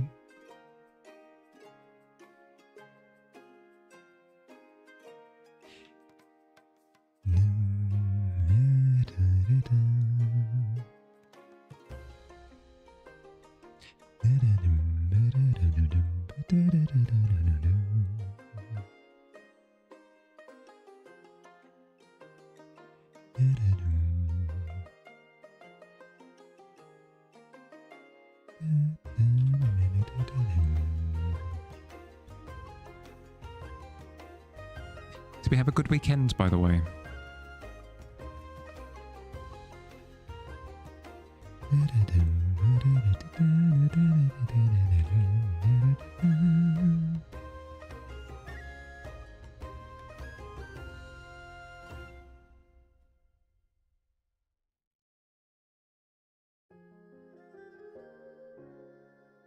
This piece looks beautiful. Thank you. I will say that it's not a full painting, because it's just something that I'm learning off of. It's a photo reference. So it's a study. My usual paintings look a little bit more like this, where they're fantasy landscapes and stuff, where I go through and I add fantastical elements. I'll use photo references to kind of come up with the composition, but they're not going to be direct in the same way that this one is.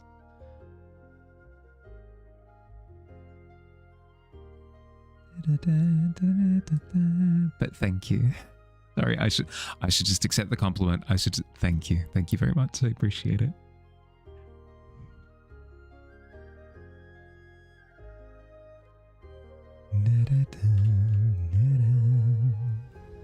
It's so difficult. It's so difficult not to be like, oh, it might look good, but here are the reasons why it's not technically my work. Hi, Jackson. Hi, welcome in. How you doing, bud? Welcome, welcome, welcome. How'd you go? How was stream? Game development. Hell yeah. Okay. What were you working on?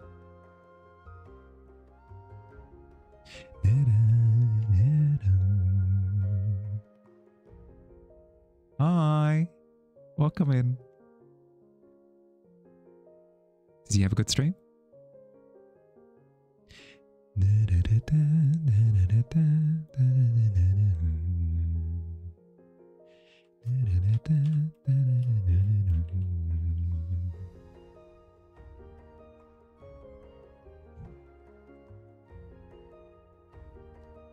Was just studying 3D modeling for game 3D artists. Hey, cool. Blender? Were you using Blender?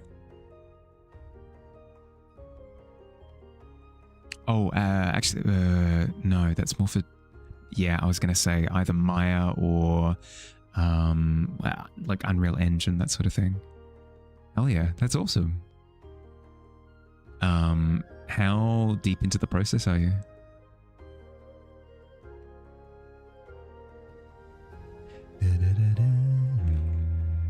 Oh, sorry. Rudeness on my part. If you've got to look after yourself after stream, like if you're tired, please head off, grab food, water, rest, whatever you need. But if you want to hang out, happy to have you. Just some simple objects, really? Hell yeah, cool.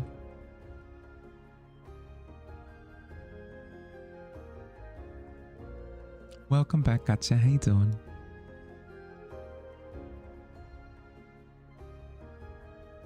Yeah. You didn't do murder, did you?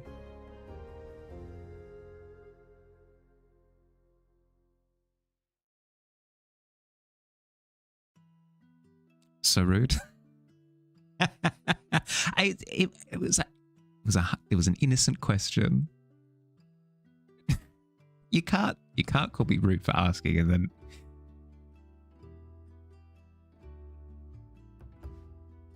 So, Katja, for the record, did you kill this man? No.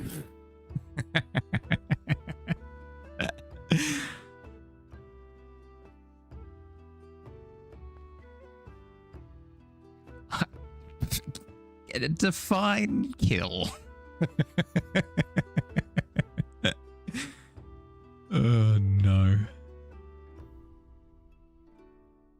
If you need further clarification on things like kill, murder, crime, it's probably not good.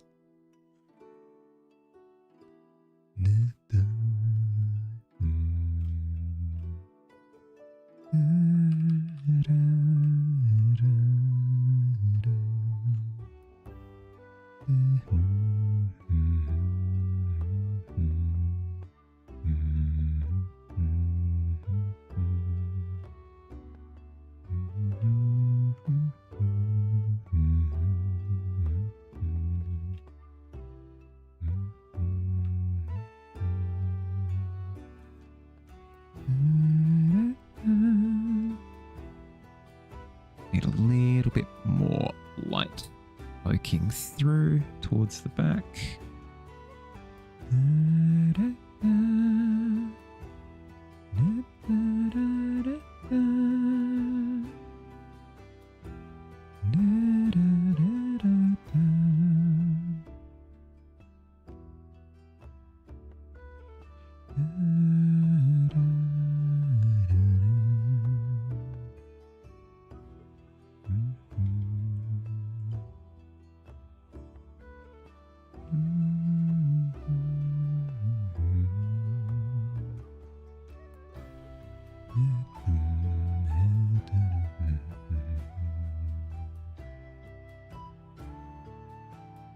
It's forbidden to bury your deceased in the garden. That's not a relative. Yeah, exactly. Aha! I've technically not done a crime. The best kind.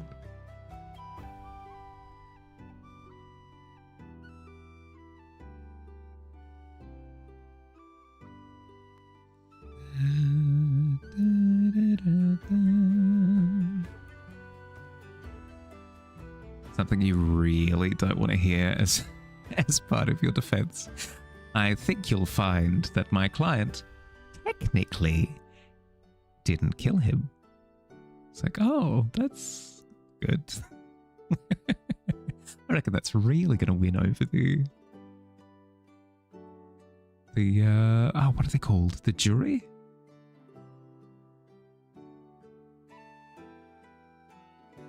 If someone has no brain activity to see, is it really true? My victim didn't experience death.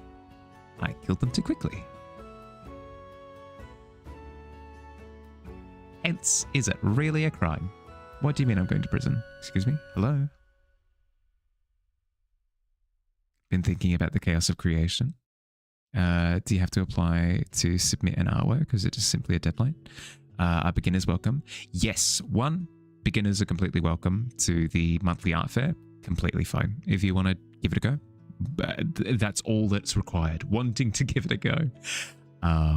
There's no sign up for it. It's just a case of posting it. Just make sure that you post it with a spoiler, like the spoiler filter over it, so that it hides it from me, from yours truly. But yeah, and then in terms of how you interpret the chaos of creation, entirely up to you. Whatever it inspires you to come up with is relevant. There's not going to be like an This technically isn't chaos of creation, therefore disqualified. Nothing like that.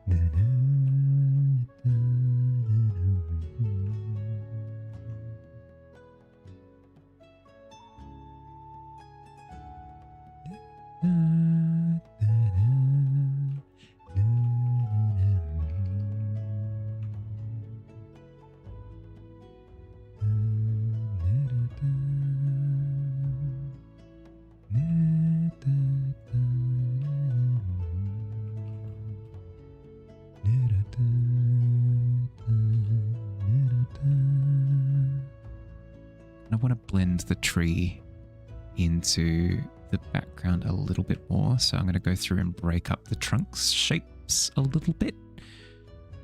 Because right now it kind of feels like it's been copied and pasted into the scene. At least in my humble opinion. So I'm going to go through and blend different elements to kind of integrate it in. Another thing that I can do is grab colors from other bits of the canvas and bring them into the tree as well, which would also help.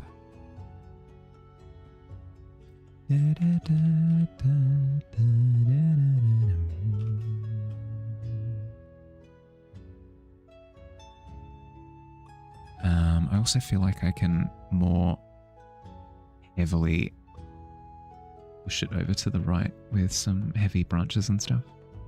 Lots of zombies out in the street, nodding. Exactly. I mean, if zombies aren't the chaos of creation, I don't know what are. Makes sense to me.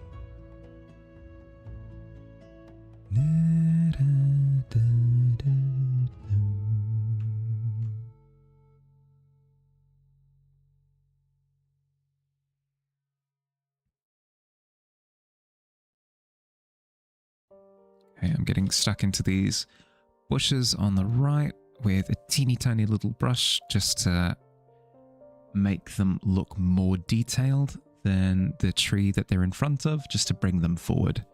Because the way that I've set it up is the more detail that I apply to certain things, the closer they look.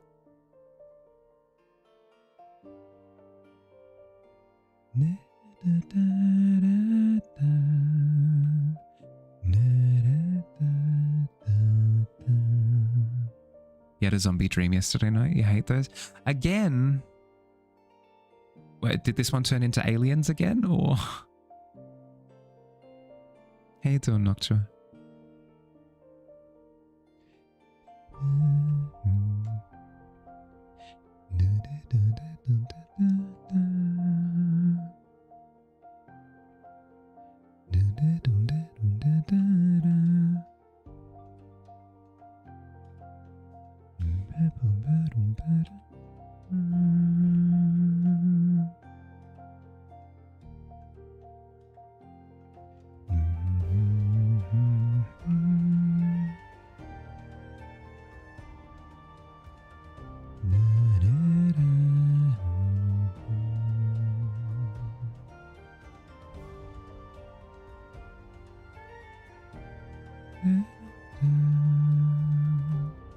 Like the painterly look of it? Thank you. Wex? Did I get that right? Thank you. I appreciate it.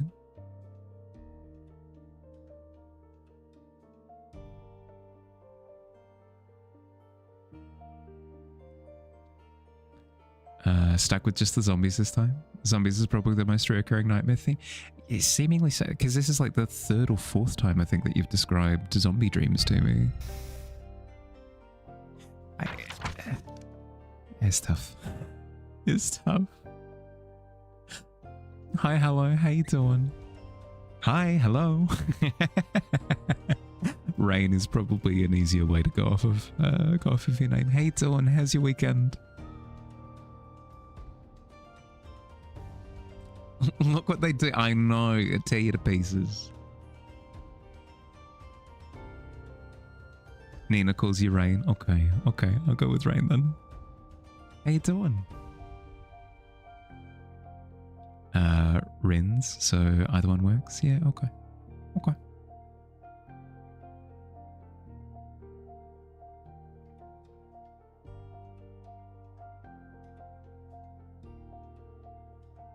I need to decide when this is done. I think the deciding factor will be the stream deadline. I don't think I'll be able to take my paintbrush off the canvas until then. So far, so good. Yeah, good to hear. Looks really good. Thank you. I will say that this is a study. It's a study, it's not an original. Like I'm going off of a direct photo reference. The purpose being to like learn about landscaping and stuff. I just want to clarify because I don't want people to misinterpret what I'm doing. Like I'm not coming up with this imagery myself. It's been a while since you went ingredient collecting in the pit. That's the first thing you have to collect is yourself on a nat one. I know, right? Knee over here, foot over there. How am I? Yeah, I'm doing good. I've recently moved house. This 2 weeks ago. 2 weeks ago at this point. So getting into the swing of things. So learning the new local area, getting on top of how to look after different parts of the place, you know. But no, it's going well. Pardon me. It's been a long time coming. I've been talking about moving for almost 3 years now. So I'm really happy that it's finally happened.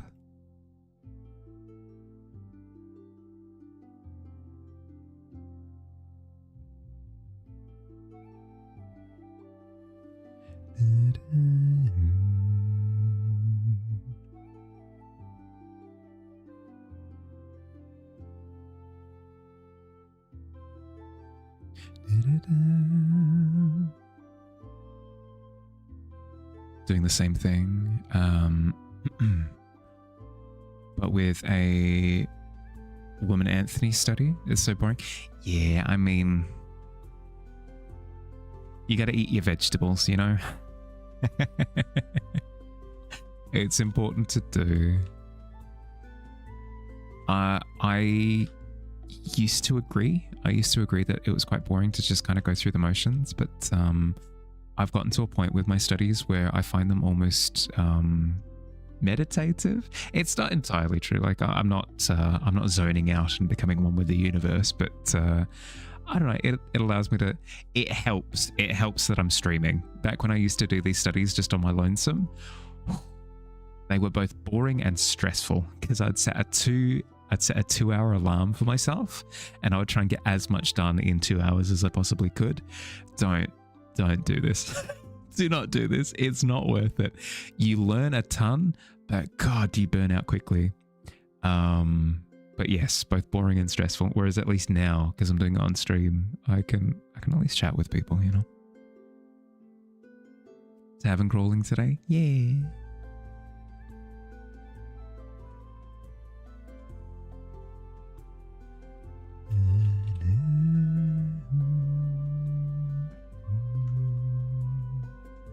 Okay, let's try and bring some of the color variation to the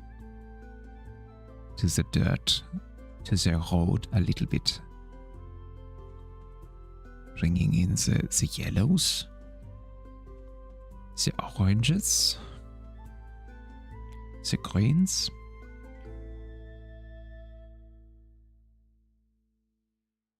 Let's make sure that we've got the lighting correct. Light coming in here, shadow. Need a bit more of a shadow presence from this here tree. There we go. That feels a little bit better. You skip this part and you know why 3 years is more like 4 years now. So much easier to go from the eye and more fun. That's the thing, right? Is you kind of need to balance wanting to improve with staying passionate still, because you can have the most regimented learning like schedule ever, but it doesn't matter if you hate art. If you hate art after like a week, what's the point? So you've got to find something that works for you.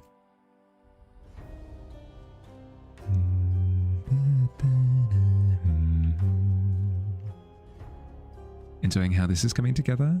Could easily see this as a nice path to stroll along on the way to an adventure. Yeah, that's the thing, right? Because it means that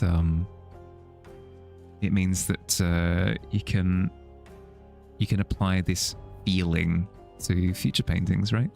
Once you understand or come to an understanding, some sort of understanding as to how the scene works, how the layout works, you can kind of use that knowledge in the future.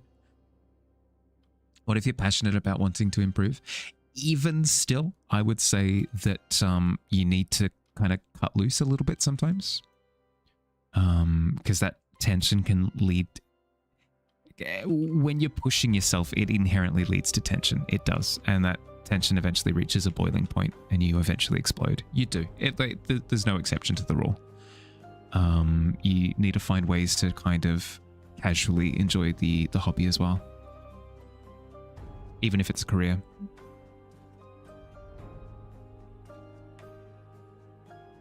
But you have to know the rules so you can break them. But damn, the rules are hard. Right? Hi, Pretender. How you doing? Sorry for coughing directly into the microphone. My throat.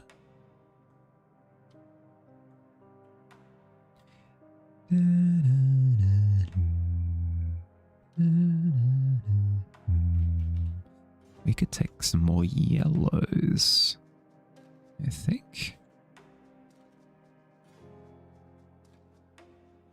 Cut loose by engaging in mindless consumerism.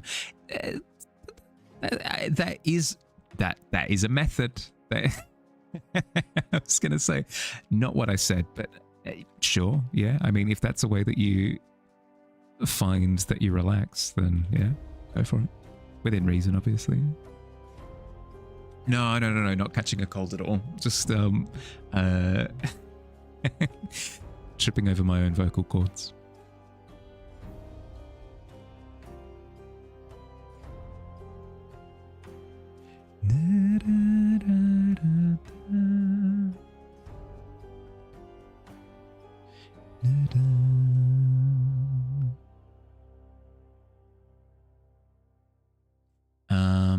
What I might try for next study stream, so on Thursday, what I might try is approaching it with more of a BYO study. So I'll be studying blank. I'll be studying this photo or that photo, whatever it happens to be.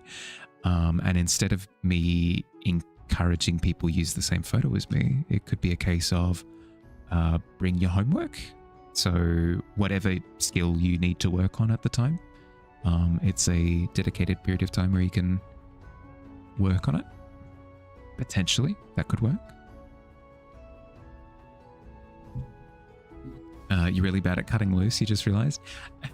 You just realized? Really?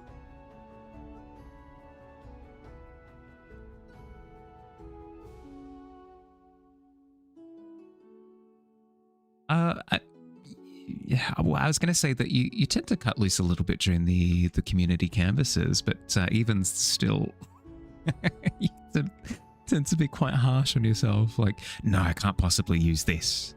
Can't use this as an idea. It's not wonderful enough. Like, it's fine, just play.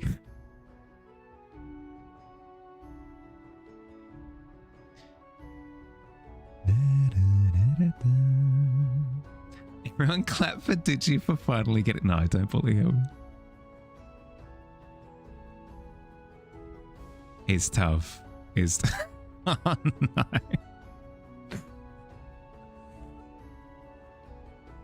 And that's when it happened. Raucous applause.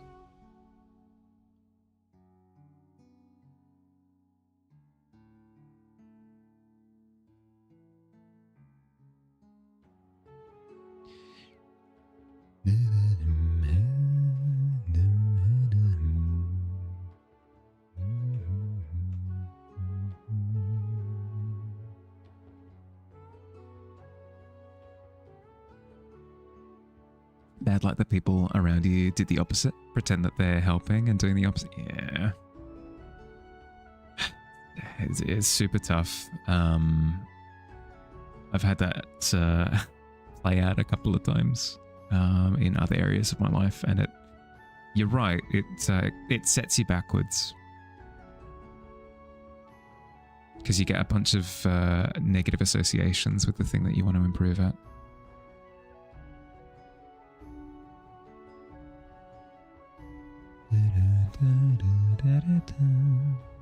But hopefully now you've had a little bit of time since then, and you can start, because that's kind of what you have to do, is understand that, okay, I had this negative experience to do with this, accept that it was a negative experience, but then try and build up positive experiences to kind of replace it.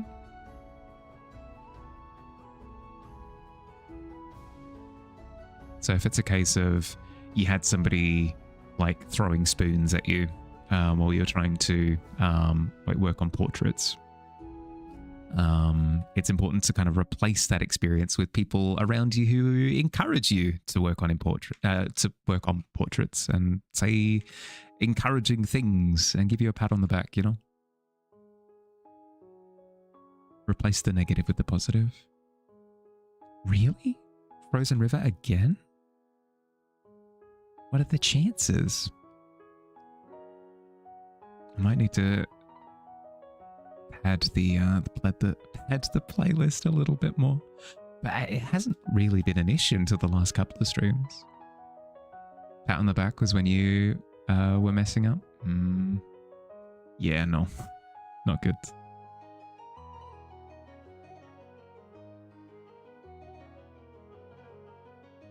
They were just jealous. Frick those guys.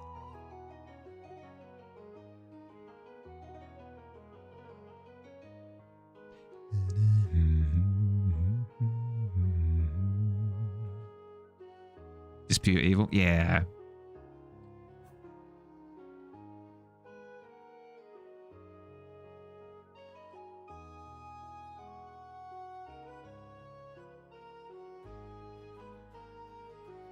It's important to establish networks that are supportive after the fact. Because yeah, you're right. It undermines your self-confidence, and then you're stuck because you've got all these memories of it like reinforcing itself over and over and over again. Counterexamples are key. Going a little bit longer today? Yeah, a little bit longer. I can go another 20 minutes or so.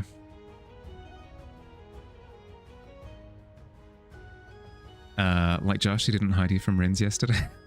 No, absolutely called out and thrown under the bus is tough.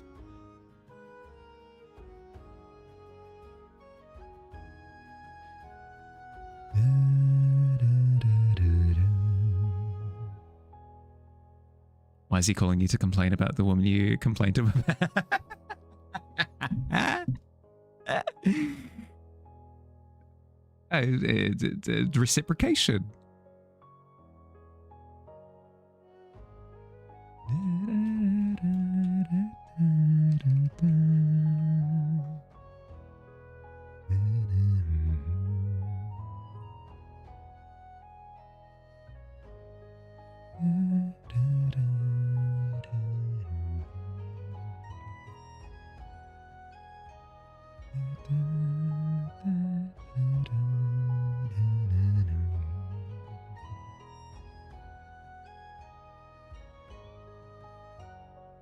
We're so close. We're so close to finished, I feel. I feel like the one thing that's holding us back is kind of bringing the canopy into the rest of the painting a little bit more. Broke my hearth? Oh no. Painting definitely giving Ghibli vibes. Oh, thank you.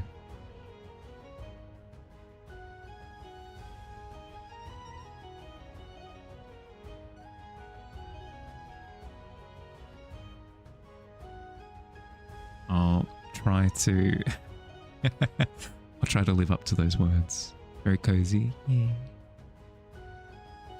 Can I stream for 8 more hours while you sleep? We're not there. We're not there yet, did you? Apologies. I have to work up to the, that would be a 12-hour stream. I'd have to work up to it.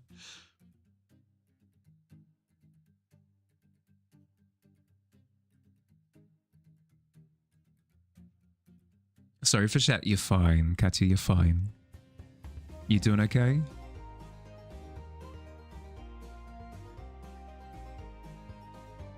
I hide behind you, which sounded like you needed some. No. Actually impressed. Didn't shout at him. Everyone is saying I make mistakes. Yeah.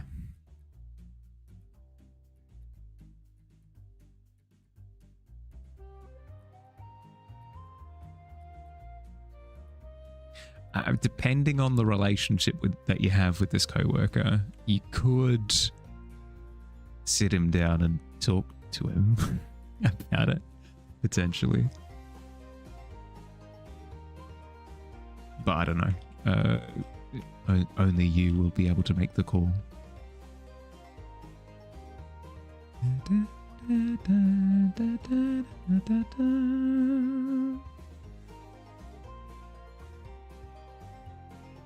You did a few streams of absurd length in the past. 19 hours for one. Yuck, what?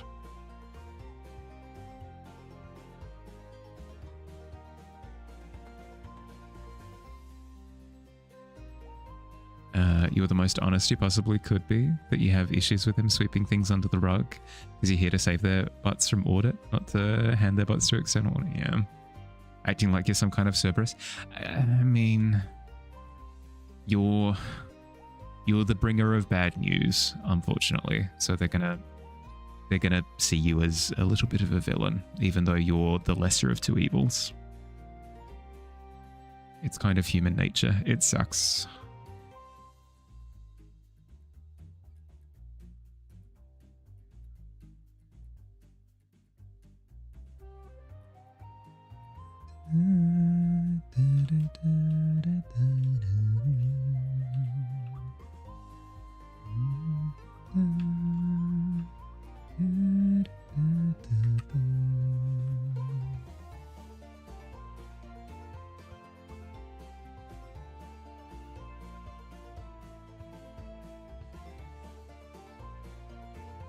The canopy is missing a little bit of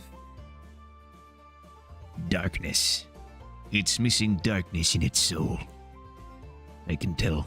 It's too naive. It doesn't understand the plight of a true forest canopy. I must be the villain that this tree canopy needs in order to grow. Darkness. It's true though. I don't know. It's a little bit too flat. So going through it with a little bit of a darker, bit of orange maroon color on the end of my brush, just to kind of push a bit more volume into it.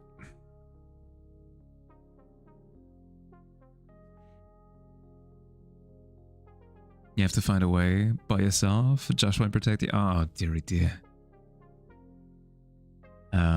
Might I recommend a sturdy suit of armor? Perhaps plate mail or mesh? It does wonderful things. A shield, perhaps? Like a large kite shield does the job.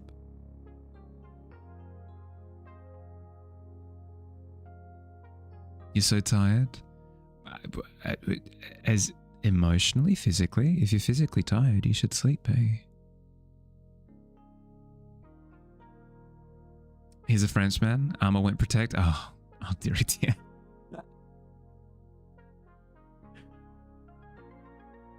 Have the French like famously discovered ways of countering plate armor? If you just say a gun, well, sure, I guess.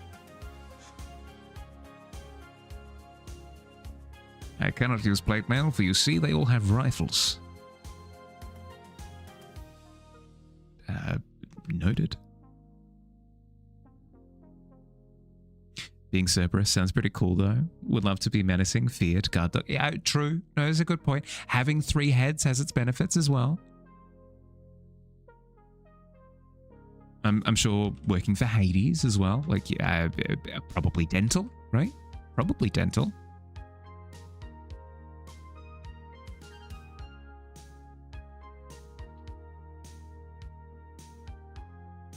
Hades daddy.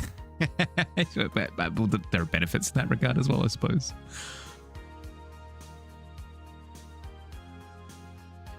You think for real, like, they invented the stab and tehik to go through armor? Really?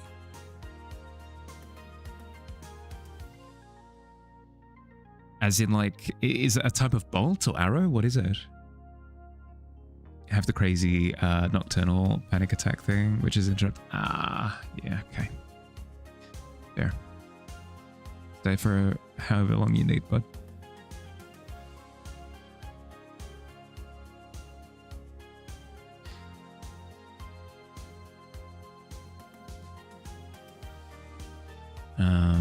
If you feel yourself winding down again, though, I do recommend trying sleep again.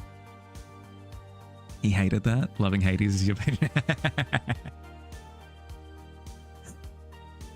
Just threw away the easiest ironclad run of your life. I mean, these things happen. You're all good. Perfect strikes that we're hitting for 174 plus, sometimes over 300 with the Hellraisers about to. Did you burn the candle at like both ends? Is like you were sacrificing too much health, or?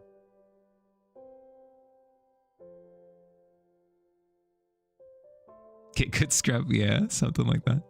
Don't know how to explain it. Write out the word. I'll quickly check it on Wiki.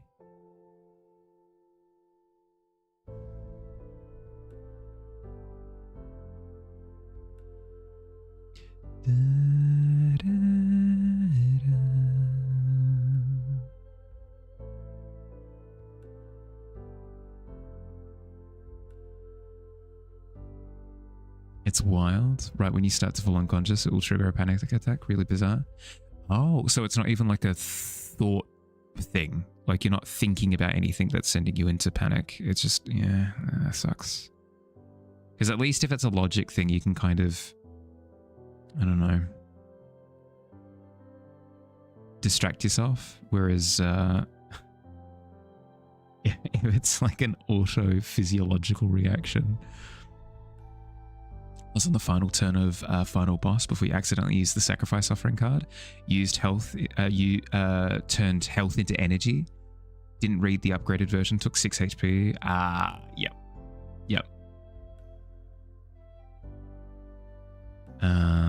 They held their sword in a way where they were using the handle. Oh, yeah, okay, and almost like hammering it in. Yeah, cool.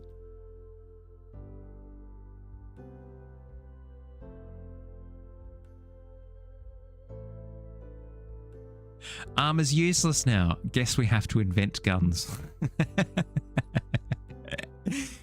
Fair. Well, there were a few things like that, right? Where who was it? There was a country that had discovered how to like solve siege warfare as well, from memory. Crossbows were yeah, true. Crossbows were a thing. Good point. Because the blade didn't do any damage, and it worked. And it would get dull, so they used the handle to break the armor. Yeah, okay, yeah. Yep. I mean, hey, makes sense to me.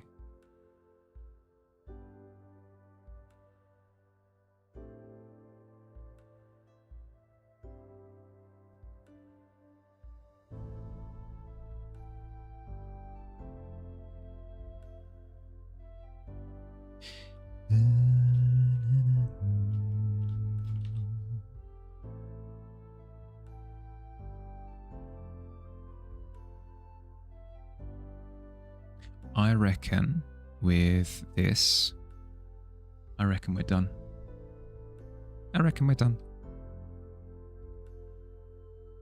And then immediately alter a couple of things. I reckon after this little thing that I'm about to change, I reckon we're done. That's why you use Josh. He's a tall man. He can the counter to the counter.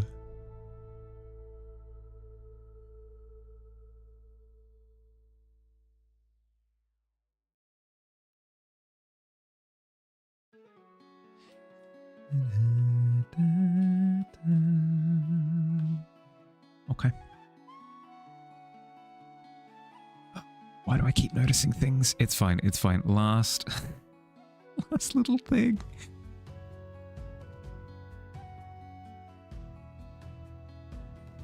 Okay. I'm happy. Hands off. Even if I notice something, I can't change it. It's done. It's sorted. It's locked in. I'm trying to interface with it, but it's not letting me. Deary dear, what can you do?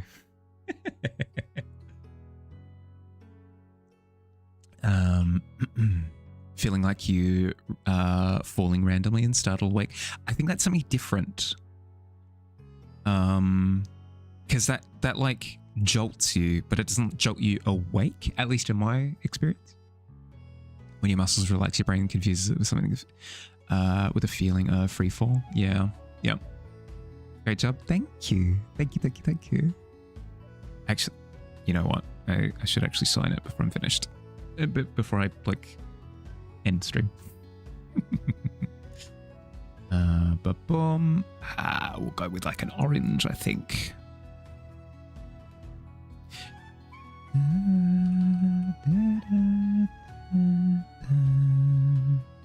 Oops. Hep. There we go. Easy done.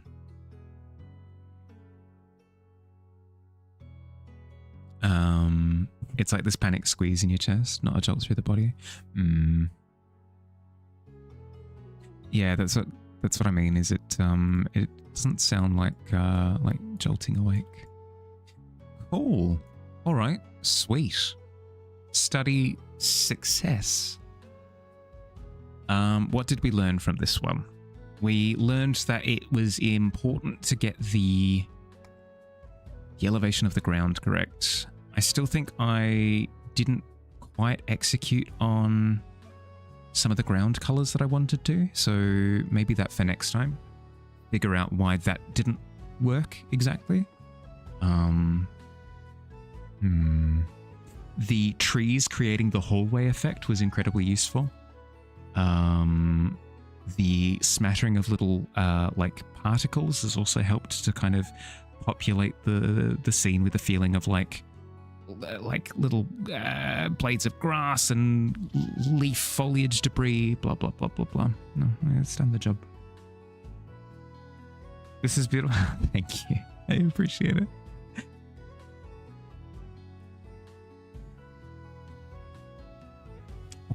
Okay. Let's end it there for today. In terms of what we were doing tomorrow, tomorrow's stream, we're going to be storyboarding and planning out the animated sequence for the intro. I'll need to come up with like the set of visuals that I need, how it's going to progress, but also I want to work on the script for the, why can't I think of it? The narration that's going to go over the top. So those are the two things that I want to tackle. One, the sequence of events, and two, the actual script for it. Draw a goblin on the road. Not now. I'm out of time. Next time though. Thanks for hanging out, everyone. I hope you had fun. Quick little reminder that we've got the monthly art fair that's running this month. If you want the details for what it is, how to participate, what the prompt is, that sort of thing, all the details can be found at the bottom of the Discord in the monthly art fair channel. But otherwise, have an excellent rest of your day or night, depending on where you are. Look after yourselves. See you soon. Bye.